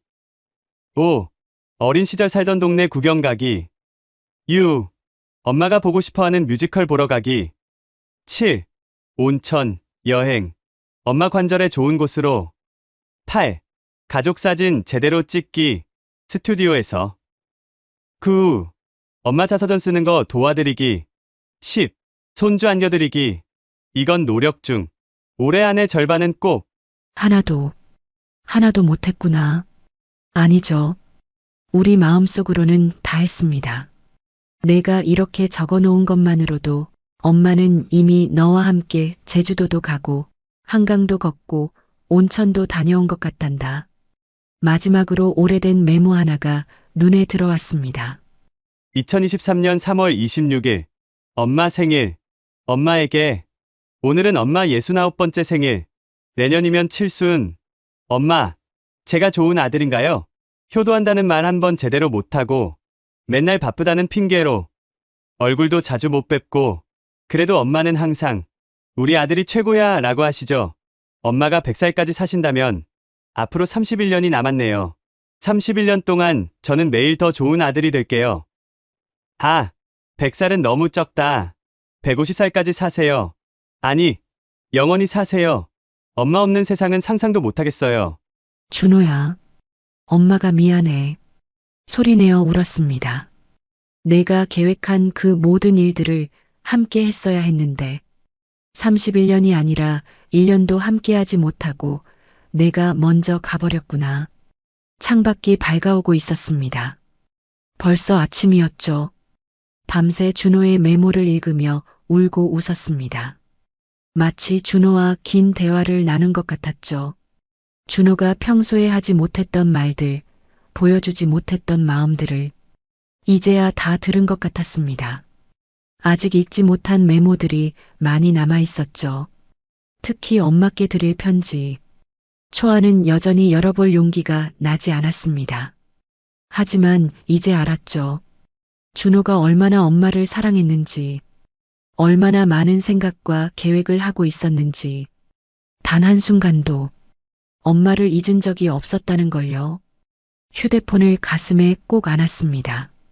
이제 이 휴대폰은 단순한 기계가 아니었죠. 준호의 마음이 담긴, 준호가 남긴 마지막 선물이었습니다. 며칠이 지났습니다. 준호의 메모를 읽고 또 읽으며 지낸 며칠이었죠. 하루에도 몇 번씩 휴대폰을 켰다 껐다 반복했습니다. 그럴 때마다 새로운 메모를 발견했고 또 울었죠. 오늘은 좀 특별한 메모를 발견했습니다. 2023년 3월 26일. 엄마 생일. 드디어 예약 성공. 이성 국수집. 2024년 3월 26일 오후 12시. 예약 인원 20명. 예약금 10만원. 매달 10만원씩 추가 입금하기. 예약자명 김준호. 예약번호 1번. 사장님이 1년 전부터 예약하는 사람은 처음이에요 하심. 저희 엄마 칠순이라 꼭 이 집에서 하고 싶어요 했더니 아이고 효자네 하시면서 1번으로 해주심. 메뉴. 잔치국수, 비빔국수, 수육, 엄마가 좋아하는 호박전 많이, 막걸리, 잊지 말기. 매달 26일에 10만원씩 입금. 미성 국수집이라고요? 그 집은 우리 동네에서 제일 유명한 국수집이었죠. 예약이 어려워서 최소 6개월은 기다려야 한다는 곳입니다. 특히 주말 점심은 1년 전에 예약해도 힘들다고 들었는데요. 준호가 정말 1년 전부터 예약을 했단 말인가요? 망설이다가 전화기를 들었습니다. 메모에 적힌 전화번호를 눌렀죠. 여보세요. 미성 국수집입니다. 혹시 김준호라는 이름으로 예약이 되어 있나요? 김준호님이요? 잠시만요. 네, 계십니다. 내년 3월 26일 12시 20명 예약되어 있네요. 예약번호 1번. 가슴이 쿵 내려앉았습니다. 그런데요. 네. 말씀하세요. 제가 김준호 어머니인데요. 준호가 사고로 말을 끝맺지 못했죠. 전화기 너머로 잠시 침묵이 흘렀습니다. 어머니, 혹시 작년부터 매달 오시던 그 청년 김준호 씨, 어머니세요? 매달 갔나요? 네. 매달 26일에 오셔서 예약금 10만 원씩 넣고 가셨어요. 항상 웃으면서 우리 엄마 칠순이라 꼭 여기서 해드리고 싶어요 하셨는데 눈물이 또 흘렀습니다. 어머니, 제가 준호 씨 기억해요. 참 예의 바르고 착한 청년이었는데 어떻게 그런 일이 49일 됐어요. 아이고 어떻게 그렇게 엄마 생각하던 아들이 국수집 사장님도 목소리가 떨렸죠. 사장님 혹시 준호가 또 무슨 말 했나요? 네, 준호 씨가 특별 주문도 하셨어요. 어머니가 호박전을 좋아하신다고 그날은 호박전을 특별히 많이 준비해달라고 하셨고 또 어머니가 다리가 불편하실 수 있으니 의자 높은 걸로 준비해달라고도 하셨어요. 그리고 이건 비밀이라고 하셨는데 케이크도 주문하셨어요. 칠순 케이크요. 3단짜리 큰 걸로 세상에서 가장 사랑하는 우리 엄마 칠순 축하해요. 라고 적어달라고. 더는 들을 수가 없었습니다. 사장님, 예약금은 어머니, 예약금 걱정하지 마세요. 준호 씨가 지금까지 넣은 건 그대로 보관하고 있을게요. 혹시 그날 오실 거면 아니에요. 취소해 주세요. 사장님, 준호 없는 칠순잔치가 무슨 의미가 있겠어요. 전화를 끊고 한참을 울었습니다. 그러다 다시 준호 휴대폰을 켰죠. 메모를 더 찾아봤습니다. 국수집으로 검색하니 여러 개가 나왔죠. 2023년 12월 26일 국수집 9번째 방문. 오늘도 10만 원 입금 완료. 사장님이 어머니가 정말 좋으시겠다 하심. 앞으로 3개월만 더. 엄마 표정 상상하니까 벌써 신난다. 2024년 1월 26일 국수집 10번째. 사장님이 오늘 국수 한 그릇 공짜로 주심. 효자한테 주는 서비스야 하시면서 엄마 생각하면서 먹으니까 더 맛있었음. 엄마랑 같이 왔으면 좋았을 텐데. 조금만 기다려요 엄마. 3월 26일엔 최고의 칠순 파티. 2024년 2월 26일 국수집 11번째. 이제 한 달 남았다. 오늘 사장님이랑 메뉴 최종 확정. 수육은 앞다리로. 엄마가 좋아하는 부위. 막걸리는 생막걸리 말고 일반 막걸리로. 국수면은 쫄깃한 걸로. 완벽하다. 매달 26일. 내 생일 날짜에 맞춰서 매달 갔구나. 그런데 또 다른 메모를 발견했습니다. 2024년 3월 15일 엄마 칠순 게스트 리스트 확정. 이모, 이모부, 막내 이모, 막내 이모부, 큰 고모, 큰 고모부, 작은 고모, 작은 고모부, 성민, 지훈, 현수. 내 친구들, 엄마 친구분들 5분. 이모한테 연락처 받기.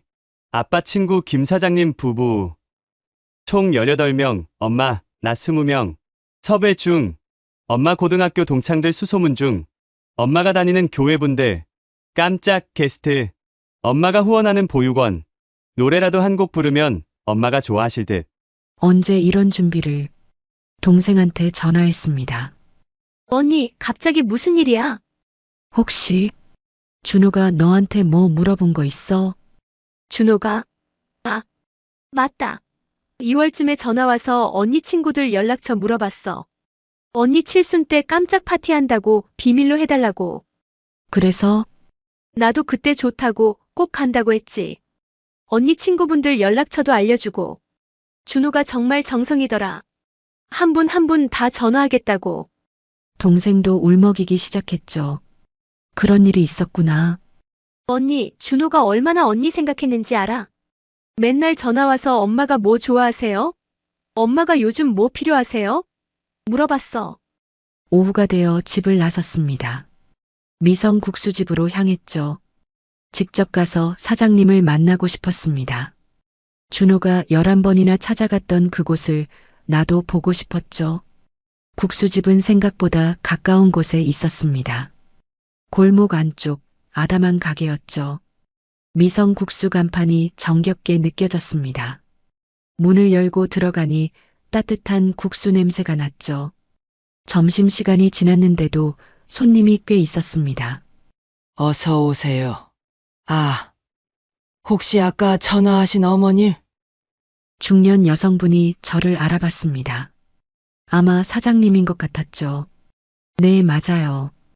아이고, 이렇게 와주셨네요. 이쪽으로 앉으세요. 사장님이 저를 구석 조용한 자리로 안내했습니다. 국수 한 그릇 드셔야죠. 준호 씨가 그렇게 자랑하던 우리 집 국수. 아니, 괜찮아요. 에이, 그러지 마시고요. 준호 씨가 우리 엄마 여기 국수 정말 좋아하실 거예요 했었는데 잠시 후 따뜻한 잔치국수가 나왔습니다. 여기 호박전도 드세요. 준호 씨가 어머니가 제일 좋아한다고 했던 거. 호박전을 한 입 베어 물었죠. 정말 맛있었습니다. 준호가 왜 여기서 하고 싶어 했는지 알 것 같았죠. 준호 씨 정말 좋은 아들이었어요. 사장님이 옆에 앉으며 말했습니다. 매달 26일 정확하게 오셨어요. 비가 오나 눈이 오나 한 번은 태풍 와서 가게 문을 닫았는데도 오셨더라고요. 그랬군요. 예약금 봉투에 매번 편지를 써서 넣으셨어요. 우리 엄마 최고의 칠순 만들어주세요라고. 한 번은 엄마가 울지 않고 웃기만 했으면 좋겠어요라고도 쓰셨고. 사장님이 일어나더니 카운터에서 뭔가를 가져왔습니다. 봉투 뭉치였죠. 이거 준호 씨가 매달 놓고 간 봉투예요. 어머니 드릴게요. 11개의 봉투, 각각의 준호의 글씨로 짧은 메모가 적혀 있었습니다. 엄마 칠순 D-365, 엄마 칠순 D-335, 엄마 칠순 D-30. 마지막 봉투는 사고 나기 한 달 전이었죠. 국수를 다 먹고 일어나려는데 사장님이 붙잡았습니다. 어머니 그래도 3월 26일에 오세요. 준호 씨 친구분들한테 연락해서라도 오세요. 준호 씨가 그렇게 준비한 건데. 비록 본인은 못 오지만 생각해 볼게요. 꼭 오세요. 그날 준호 씨 자리도 만들어 놓을게요. 준호 씨가 좋아하던 창가 자리로요. 집으로 돌아오는 길이었습니다. 봉투 뭉치를 가슴에 꼭 안고 걸었죠. 준호가 매달 이 길을 걸었을 것을 생각하니 발걸음 하나하나가 특별하게 느껴졌습니다. 엄마가 울지 않고 웃기만 했으면 좋겠어요. 준호야, 엄마가 어떻게 안 울겠니? 내가 이렇게 준비한 걸 이제야 알았는데. 하지만 그래, 내 말대로 웃어볼게. 내가 그렇게 원했으니까. 3월 26일. 이제 얼마 남지 않았습니다. 가야 할까 말아야 할까? 준호가 그토록 준비한 그날을 준호 없이 맞아야 할까요? 초인종이 울렸습니다. 요즘은 초인종 소리만 들어도 가슴이 철렁하죠. 혹시나 하는 마음에 준호가 엄마, 나야. 하며 들어올 것 같은 헛된 기대 때문입니다. 문을 열자 낯익은 청년이 서 있었죠. 준호 친구 성민이었습니다. 어머니, 저 성민이에요. 어머, 성민이구나. 들어와. 성민이는 준호 장례식 때 3일 내내 빈소를 지켰던 아이입니다. 준호랑 고등학교 때부터 친구였으니 벌써 15년 지기죠. 준호는 성민이를 내 친구 중에 제일 의리 있는 친구라고 소개했습니다. 성민이 손에 노트북 가방과 큰 봉투가 들려 있었죠. 어머니 잘 지내셨어요? 그럼 잘 지내야지. 차라도 한 잔 마실래? 네, 감사합니다. 거실에 앉은 성민이가 한참을 망설이다가 입을 열었습니다. 어머니 사실 준호가 부탁한 게 있어서 왔어요. 준호가? 네, 준호가 사고 나기 한 달 전쯤에 저한테 부탁했어요. 만약 자기한테 무슨 일이 생기면 이걸 꼭 어머니께 전해달라고. 성민이 노트북을 꺼냈죠. 무슨 일이 생기면이라니. 설마 준호가 뭔가 예감이라도 했던 걸까? 아니에요. 그냥 준호가 원래 그런 애잖아요. 늘 최악의 상황까지 대비하는. 보험도 3개나 들어놨더라고요. 맞습니다. 준호는 늘 그랬죠. 대학 시험 볼 때도 연필 10자루씩 준비하고 여행 갈 때도 비상약을 가방 가득 챙기던 아이였습니다. 그래서 뭘 부탁했는데 어머니 칠순 영상을 만들고 있었어요. 깜짝 선물로요. 성민이가 노트북을 켰습니다. 화면에 폴더 하나가 보였죠.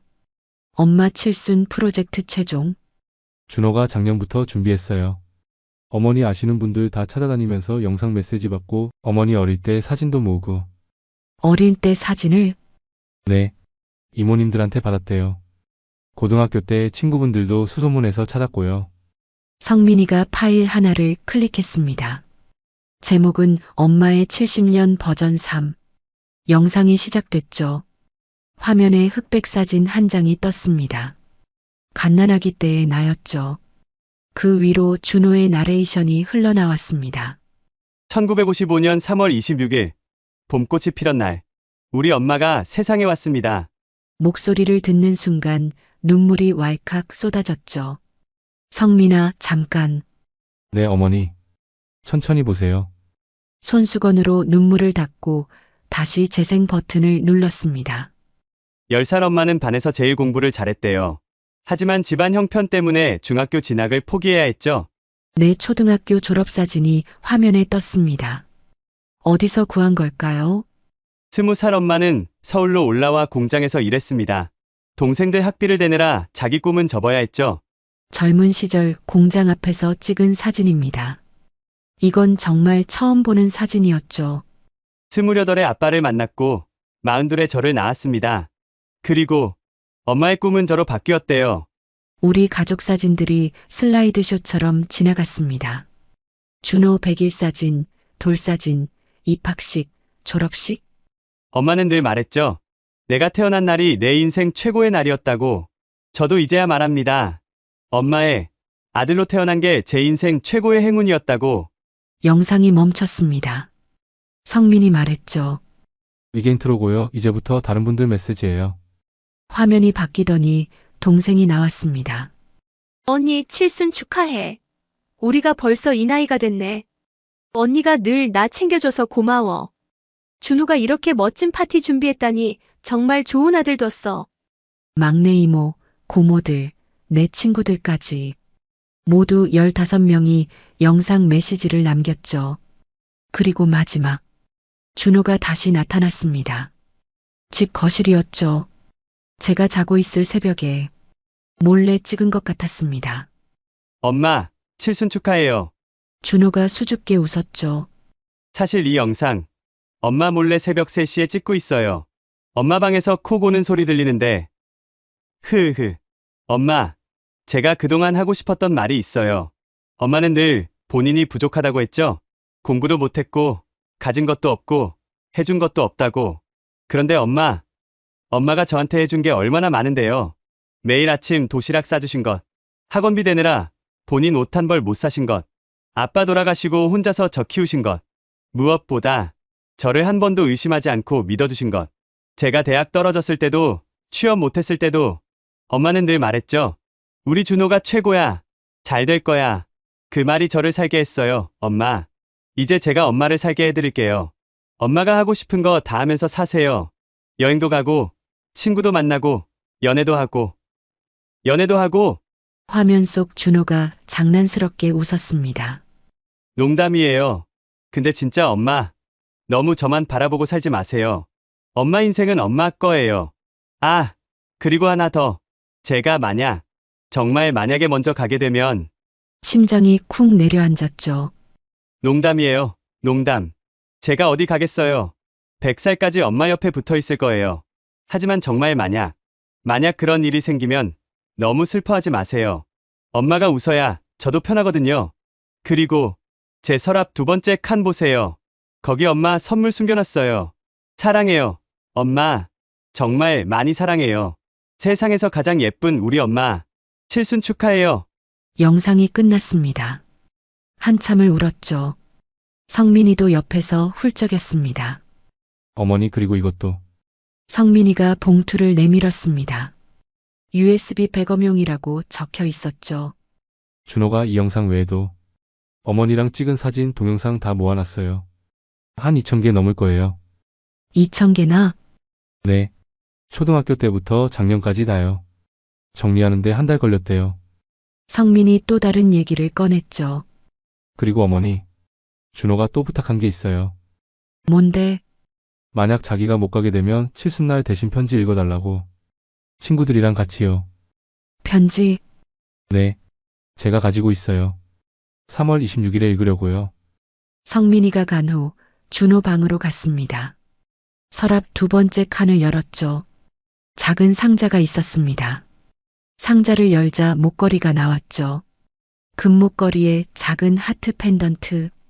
뒷면에 글씨가 새겨져 있었습니다. 엄마 사랑해. 아들 준호가. 목걸이 아래 작은 카드가 있었죠.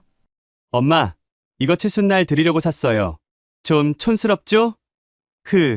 그래도 엄마가 하고 다니면 예쁠 것 같아서. 매일 하고 다니세요. 그럼 제가 매일 엄마 옆에 있는 거예요. 목걸이를 목에 걸었습니다. 차갑던 금속이 금세 체온으로 따뜻해졌죠. 준호야, 이게 뭐가 촌스럽니다. 엄마한텐 세상에서 제일 예쁜 목걸이야. 그날 밤 준호가 모아둔 사진들을 하나씩 봤습니다. 정말 2,000개가 넘었죠.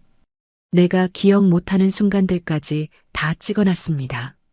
제가 요리하는 뒷모습, 텔레비전 보며 웃는 모습, 낮잠 자는 모습, 화분에 물 주는 모습. 그중 한 동영상이 눈에 띄었죠. 작년 크리스마스였습니다. 엄마, 메리 크리스마스. 어머, 이게 뭐야? 그냥 엄마랑 둘이 크리스마스니까 케이크 사왔어요. 아이고, 돈 아까워라. 엄마, 소원 빌고 초 불어요. 내 나이에 무슨. 에이, 빨리요. 동영상 속 나는 눈을 감고 소원을 빌었죠. 그때 뭘 빌었더라? 아, 맞습니다. 우리 준호 건강하게, 행복하게 해주세요. 그 소원은 이루어지지 않았구나. 일주일이 지났습니다. 매일 준호의 메모를 읽고 또 읽었죠. 이제 거의 외울 정도가 되었습니다. 그런데도 딱 하나 아직 열어보지 못한 메모가 있었죠. 엄마께 드릴 편지 초안. 37개 메모 중 가장 마지막에 작성된 것입니다. 오늘은 용기를 내보기로 했습니다. 더 이상 미룰 수 없었죠. 준호가 마지막으로 남긴 말을 들어야 했습니다. 손가락이 떨렸죠. 화면을 터치하는 것조차 힘들었습니다. 심호흡을 하고 메모를 열었죠. 엄마께 드릴 편지 초안. 엄마, 이 편지를 쓰기까지 정말 오래 걸렸어요. 뭐라고 시작해야 할지, 어떻게 표현해야 할지. 써놓고 지우기를 수백 번. 엄마, 저 오늘 회사에서 승진했어요. 과장 됐어요. 그런데 제일 먼저 떠오른 건 엄마 얼굴이었어요. 우리 아들 최고. 하시며 좋아하실 엄마. 근데 엄마, 전 엄마가 그렇게 말하지 않아도 괜찮아요. 그냥 엄마가 행복했으면 좋겠어요. 엄마는 늘 저 때문에 산다고 하시잖아요. 저 먹이려고, 저 가르치려고, 저 성공시키려고. 그런데 엄마, 이제 엄마를 위해 사세요. 글씨가 흐릿해졌습니다. 눈물 때문이었죠. 엄마가 진짜 하고 싶은 게 뭔지 아세요? 저도 몰라요. 엄마가 한 번도 말 안 했으니까. 어릴 때 엄마 서랍에서 낡은 공책을 본 적 있어요. 거기 엄마가 쓴 시가 있더라고요. 하늘을 나는 새가 되고 싶다. 자유롭게. 아무 걱정 없이. 엄마도 꿈이 있었겠죠? 시인이 되고 싶었나요? 아니면 그냥 자유롭고 싶었나요? 미안해요, 엄마. 제가 엄마의 날개를 묶어둔 것 같아서. 아빠 돌아가시고 10년. 엄마는 단 한 번도 본인을 위해 산 적이 없어요. 여행 한 번 안 가고, 옷 한 벌 못 사고, 맨날 준호 결혼자금 준호 집 마련 이러면서. 메모가 계속됐습니다. 엄마, 고백할 게 있어요. 작년에 소개팅했던 그 사람, 사실 정말 좋은 사람이었어요. 예쁘고, 착하고, 저한테도 관심이 있었고, 근데 제가 거절했어요. 왜냐면, 엄마 혼자 두고 결혼할 수 없었거든요. 제가 결혼하면 엄마는 혼자잖아요. 그게 너무 마음 아파서. 근데 이제 생각해보니, 그게 핑계였나 봐요. 엄마를 위한다면서 사실 제가 엄마를 놓지 못한 거, 엄마 없는 삶이 무서웠던 거. 엄마, 저 약해요. 겉으론 씩씩한 척해도 엄마 없으면 아무것도 못해요. 아직도 엄마가 만들어준 김치찌개가 제일 맛있고 엄마 목소리 들어야 잠들 수 있어요. 준호의 약한 모습을 처음 봤습니다. 늘 씩씩하고 든든했던 내 아들이 이런 마음을 품고 있었다니요. 엄마, 또 고백. 제가 매달 엄마 통장에 돈 넣는 거 엄마 다 아시죠? 모르는 척 하시는 거 다 알아요. 지난달에 통장 보시면서 어머, 또 올랐네 하실 때 눈가가 촉촉해지신 거 봤어요. 엄마도 아시면서 모르는 척 해주셔서 고마워요. 사실 더 많이 드리고 싶은데 그럼 엄마가 부담스러워 하실까봐, 받은 만큼 또 돌려주려 하실까봐. 엄마는 왜 그렇게 받는 걸 어려워하세요? 주기만 하고 받을 줄을 모르세요. 또 다른 이야기가 이어졌습니다. 엄마, 제가 왜 갑자기 이런 편지를 쓰는지 아세요? 오늘 회사에서 선배 한 분이 돌아가셨어요. 심근경색, 45세. 어제까지 같이 회식했는데 그분 책상 정리하는데 서랍에 편지가 있더라고요. 아내에게, 아들에게, 딸에게 다 쓰다 만 편지들. 그걸 보는데 갑자기 무서워졌어요. 나도 엄마한테 하고 싶은 말 다 못하고 가면 어쩌나. 그래서 오늘은 꼭 쓰려고요. 칠순 때 낭독하려던 편지. 미리 연습 삼아. 편지는 갑자기 중단됐습니다. 그리고 다른 글씨체로 짧은 메모가 추가되어 있었죠. 새벽 3시. 너무 졸려서 일단 자고 내일 마저 쓰기. 꼭 완성하기. 칠순 전까지는 꼭. 그게 끝이었습니다. 마저 쓰지 못한 편지. 영원히 끝나지 않을 편지죠. 준호야. 빈 방에 대고 준호 이름을 불렀습니다. 엄마가 대신 끝낼게. 내 편지. 종이와 펜을 꺼냈습니다. 준호가 쓰다 만 편지의 답장을 쓰기로 했죠. 우리 아들 준호에게. 내가 쓰다 만 편지, 엄마가 잘 받았어. 비록 끝까지 읽을 수는 없었지만 내 마음은 충분히 전해졌단다. 준호야, 엄마는 내가 있어서 행복했어. 힘들 때도 있었지만 후회한 적은 없어. 내가 엄마의 날개를 묶은 게 아니라 내가 엄마의 날개였어. 내 덕분에 엄마는 날 수 있었어. 내가 있어서 매일이 의미 있었고, 내가 있어서 아빠 없는 세월도 견딜 수 있었어. 그리고 내가 궁금해했던 엄마의 꿈? 그래, 엄마도 꿈이 있었지. 시인이 되고 싶었어. 하지만 더 큰 꿈을 찾았어. 바로 너야, 준호야. 내가 엄마의 가장 아름다운 시였어. 편지를 쓰다 보니 어느새 해가 지고 있었습니다. 창밖으로 노을이 보였죠.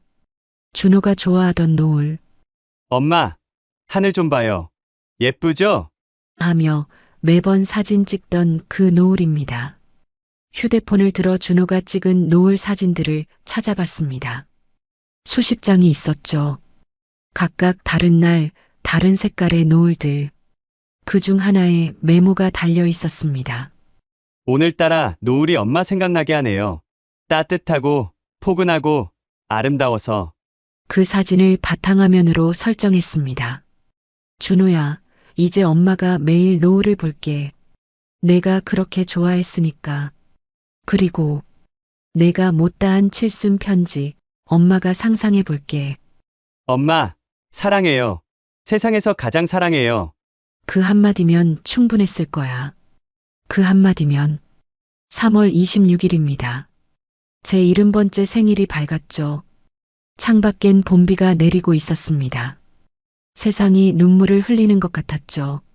아니면 준호가 하늘에서 엄마 칠순 축하해요 하며 뿌리는 비일까요? 새벽 5시에 눈이 떠졌습니다.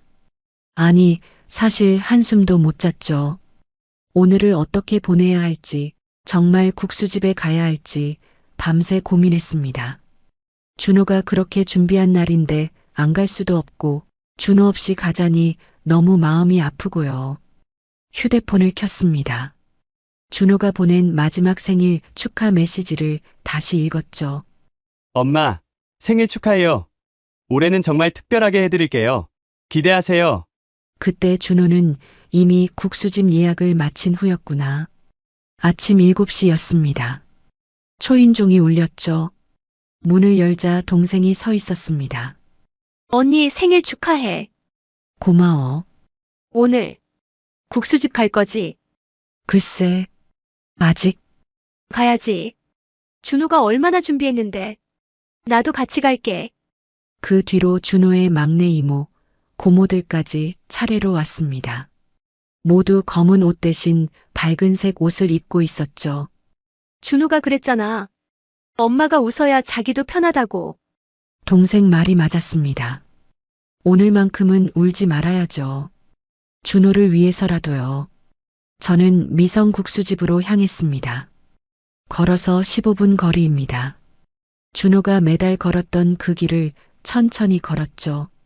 골목을 돌아서자 국수집이 보였습니다. 그런데 가게 앞에 사람들이 모여 있었죠. 성민이, 지훈이, 현수, 준호 친구들이었습니다. 그리고 내 친구들, 교회분들, 심지어 준호 회사 동료들까지요.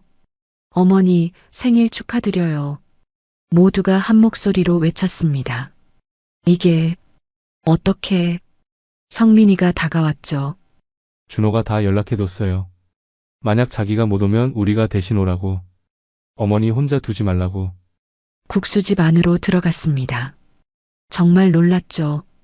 가게 전체가 꽃으로 장식되어 있었습니다. 목련꽃이었죠. 제가 좋아하는 남편이 프로포즈할 때 줬던 그 꽃입니다. 이건 사장님이 웃으며 말했죠. 준호 씨가 미리 주문했어요. 목련꽃으로 가득 채워달라고. 3월이면 구하기 힘든데 정말 열심히 수소문했더라고요. 가운데 테이블엔 케이크가 놓여 있었습니다. 3단 케이크죠. 준호가 주문했다던 그 케이크입니다. 세상에서 가장 사랑하는 우리 엄마. 칠순 축하해요. 아들 준호. 그리고 그 옆 빈 의자 하나. 의자 위엔 준호 사진이 놓여 있었죠. 환하게 웃는 모습입니다. 자, 앉으세요, 어머니. 모두가 자리에 앉았습니다. 준호 자리는 비워둔 채요. 국수가 나왔죠. 따뜻한 잔치국수입니다. 김이 모락모락 피어올랐죠. 준호가 엄마 여기 국수 진짜 맛있어요. 하던 그 국수입니다. 첫 숟가락을 입에 넣었습니다. 뜨거운 국물이 목을 타고 내려갔죠. 눈물인지 국물인지 분간이 안 갔습니다. 어머니 이거 보세요. 성민이가 태블릿을 꺼냈죠. 화면엔 준호가 있었습니다. 언제 찍은 건지 국수집. 바로 이 자리에 앉아 있는 준호였죠. 엄마, 지금 이 영상 보고 계시다면 아마 제가 없는 칠순이겠죠? 순간 숨이 멎는 것 같았습니다. 농담이에요. 농담. 저 어디 안 가요. 근데 만약을 위해 찍어둔 거예요. 엄마, 칠순 정말 축하해요. 지금 제가 옆에 없어도 마음은 함께 있어요. 엄마가 국수 드시는 거 보고 있을 거예요. 맛있죠? 그리고 호박전도 꼭 드세요. 제가 특별 주문한 거니까. 아, 그리고 제 친구들 보이죠? 얘들이 제 대신 엄마 챙겨드릴 거예요. 귀찮을 정도로요. 엄마, 오늘은 울지 마세요. 웃어주세요. 제가 그토록 보고 싶었던 엄마의 웃는 얼굴. 우리 아들이 최고야 하시는 그 얼굴. 사랑해요. 엄마, 정말 정말 사랑해요. 그리고 앞으로도 행복하세요. 저 없어도, 아니 저 있다고 생각하고 행복하세요. 자, 이제 케이크 초 불어야죠. 하나, 둘, 셋. 화면 속 준호가 생일 축하 노래를 부르기 시작했습니다. 모두가 함께 따라 불렀죠. 70개의 초가 켜졌습니다. 하나하나 불을 끄면서 소원을 빌었죠. 준호야, 거기선 행복하니? 아프지 않지? 마지막 초를 불자 모두가 박수를 쳤습니다. 어머니, 이것도요. 지훈이가 작은 상자를 내밀었죠. 준호가 저한테 맡겨뒀어요. 칠순날 드리라고. 상자를 열자 작은 노트가 나왔습니다. 엄마의 버킷리스트라고 적혀 있었죠. 첫 장을 펴자 준호 글씨가 보였습니다. 엄마가 앞으로 하셨으면 하는 것들. 1. 제주도 여행. 혼자가 힘들면 이모랑. 2. 시 쓰기. 엄마 글 재능 있으세요. 3. 새로운 친구 만들기. 4. 매일 산책하기. 건강이 최고. 5. 맛있는 거 많이 먹기. 다이어트 금지. 6. 여행 가서 사진 많이 찍기. 7. 좋아하는 드라마 실컷 보기. 8. 노래방 가기. 9. 새로운 취미 찾기. 10. 매일 행복하기. 엄마, 이 중에 하나씩 하실 때마다 저한테 보고해 주세요. 제가 항상 지켜볼게요. 우리 엄마 최고. 하면서요. 오후 2시였습니다. 국수집을 나왔죠. 봄비는 그쳤고 햇살이 비치기 시작했습니다. 준호 사진을 가슴에 안고 걸었죠. 집으로 가는 길, 벚꽃이 피기 시작했습니다. 준호야 봐. 벚꽃이야. 내가 좋아하던. 바람이 불었습니다. 벚꽃 잎이 날렸죠. 마치 준호가 엄마, 생일 축하해요. 하며 뿌리는 꽃가루 같았습니다. 오늘 내 70번째 생일. 준호는 없었지만 준호는 있었습니다. 빈 의자에, 사진 속에, 친구들 마음 속에, 그리고 내 가슴 속에요. 이게 준호가 준비한 칠순이었구나. 몸은 떠났어도 마음은 영원히 함께하는 칠순. 집에 돌아와 준호 방에 사진을 놓았습니다. 준호야, 엄마 칠순 고마웠어. 내가 준비한 최고의 생일이었어. 창밖을 보니 무지개가 떴습니다. 봄비 뒤에 무지개입니다. 새로운 시작을 알리는 것 같았죠. 칠순이 지나고 일주일이 지났습니다. 매일 아침 준호의 휴대폰을 켰죠. 37개의 메모를 읽고 또 읽었습니다. 그러다 문득 생각했죠. 준호가 내게 37개의 메모를 남겼으니 나도 37개의 답장을 써야겠다고요. 책상 서랍에서 새 노트를 꺼냈습니다. 준호가 대학 입학 선물로 사준 가죽 노트였죠. 엄마, 여기에 일기 쓰세요 했는데 아까워서 한 번도 쓰지 못했던 그 노트입니다. 첫 장을 펼쳤죠. 펜을 들었습니다. 그리고 썼죠. 답장 1. 엄마가 좋아하는 것들에 대한 답. 준호야, 내가 적어준 리스트 잘 봤어. 거기에 하나 더 추가할게. 엄마가 제일 좋아하는 것. 준호 생각하기. 하루 24시간 중 25시간은 내 생각이야. 어떻게 24시간 중에 25시간이 가능하냐고? 엄마 마음은 그게 가능해. 매일 하나씩 답장을 썼습니다. 답장 7. 버킷리스트에 대한 답. 오늘 제주도 비행기표를 샀어. 이모랑 같이 가기로 했어. 내가 가고 싶어 했던 곳들 다 갈 거야.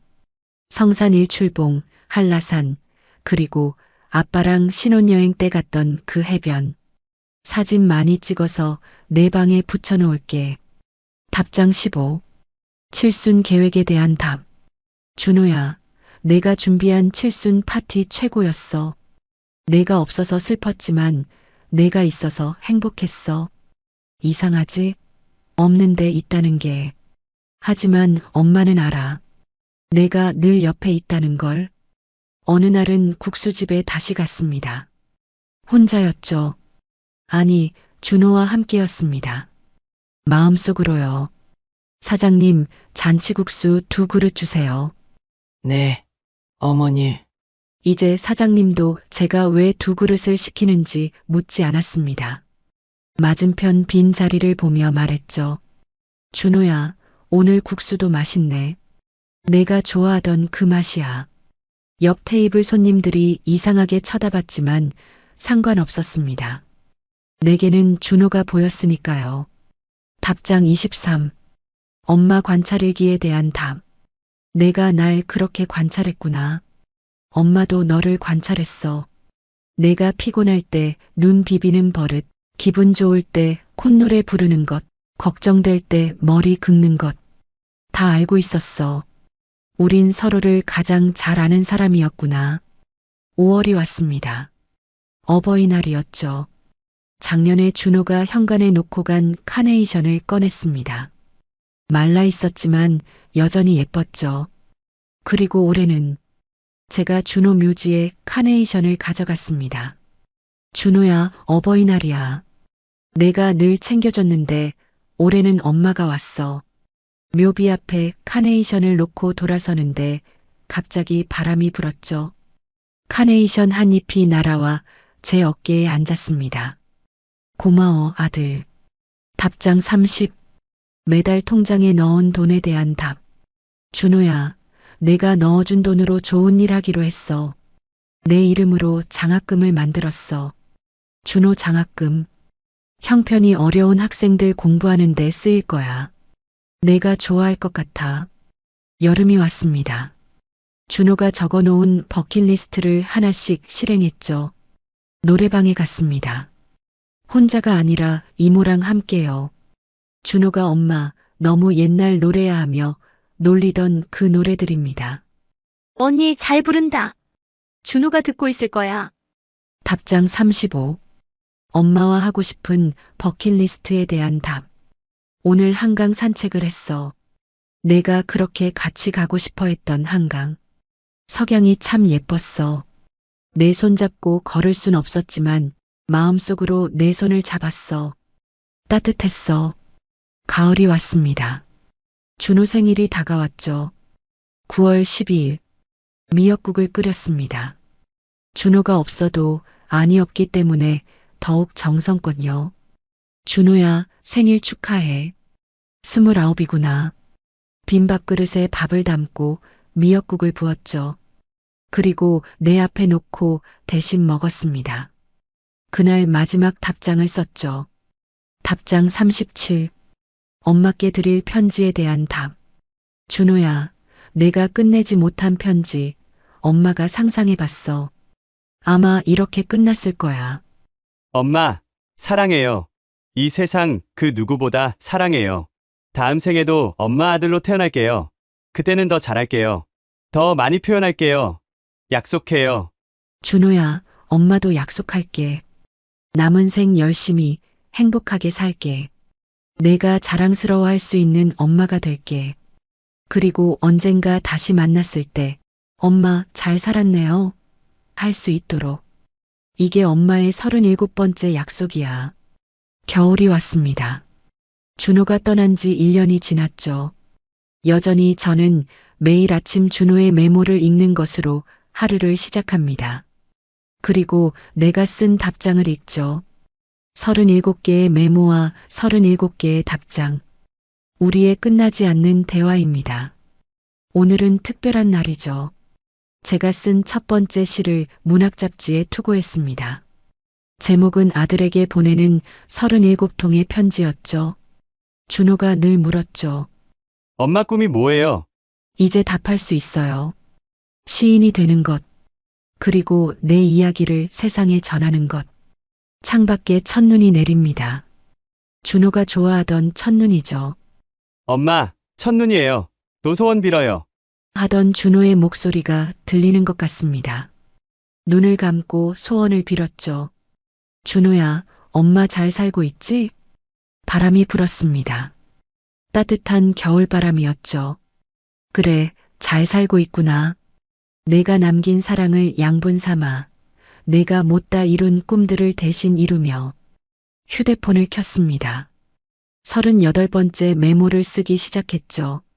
아니, 이젠 내 메모장이에요. 엄마의 메모일. 오늘부터 시작이야. 준호가 남긴 37개의 약속을 지키며 사는 삶. 그리고 내가 새로 만들어갈 약속들. 준호야, 지켜봐. 엄마 정말 잘 살 거야. 내가 원했던 것처럼 행복하게. 사랑해, 아들. 영원히 사랑해. 2년 후 봄입니다. 제 시집 출간 기념회죠. 제목은 휴대폰 속 미완의 약속입니다. 준호와 나의 이야기. 37개의 메모와 37개의 답장. 그리고 그 이후의 삶이죠. 많은 사람들이 왔습니다. 준호 친구들, 제 친구들, 그리고 준호를 모르지만 우리 이야기에 감동받은 독자들이요. 성민이가 축사를 했죠. 준호가 하늘에서 정말 자랑스러워할 거예요. 우리 엄마가 시인이 됐어요. 하면서요. 모두가 웃었습니다. 나도 웃었죠. 이제 울지 않습니다. 준호를 생각하면 웃음이 먼저 나죠. 그 따뜻했던 기억들, 사랑스러웠던 순간들이 먼저 떠오르기 때문입니다. 행사가 끝나고 집으로 돌아왔습니다. 준호 방에 들어가 책을 놓았습니다. 준호 사진 앞에요. 준호야, 엄마가 시인이 됐어. 내가 그렇게 궁금해하던 엄마의 꿈, 이제 이뤘어. 그리고 마지막 페이지를 펼쳤죠. 거기엔 이렇게 적혀 있었습니다. 이 책을 하늘에 있는 내 아들 준호에게 바칩니다. 내가 남긴 37개의 메모는 엄마의 남은 삶을 빛나게 할 37개의 별이 되었단다. 고마워, 사랑해, 그리고 보고 싶어. 다시 만날 그날까지 엄마는 열심히 살게. 내가 남긴 사랑을 품고 내가 못다 이룬 꿈을 대신 이루며 영원한 내 엄마가. 창밖에 벚꽃이 흐드러지게 피어 있었습니다. 준호가 떠난 후 3번째 봄입니다. 이제 저는 압니다. 사랑하는 사람은 떠나도 떠나지 않는다는 것을요. 37개의 메모처럼 우리 가슴 속에 영원히 남아있다는 것을요. 준호야, 오늘도 엄마는 내 메모를 읽으며 하루를 시작해. 그리고 언젠가, 정말 언젠가 다시 만났을 때 이렇게 말할 거야. 준호야, 엄마 잘 살았지? 그때 내가 웃으며 대답하겠지. 네. 엄마, 정말 잘 사셨어요. 사랑해요. 그날까지 엄마는 계속 걸어갈게. 내가 남긴 사랑의 길을 따라서 마지막까지 제 이야기를 들어주셔서 감사합니다. 여러분의 못전한 말 한 줄 댓글로 남겨주세요. 오늘 누군가의 용기가 됩니다. 오늘 이야기 마음에 드셨다면 구독, 좋아요 눌러주시면 큰 힘이 됩니다.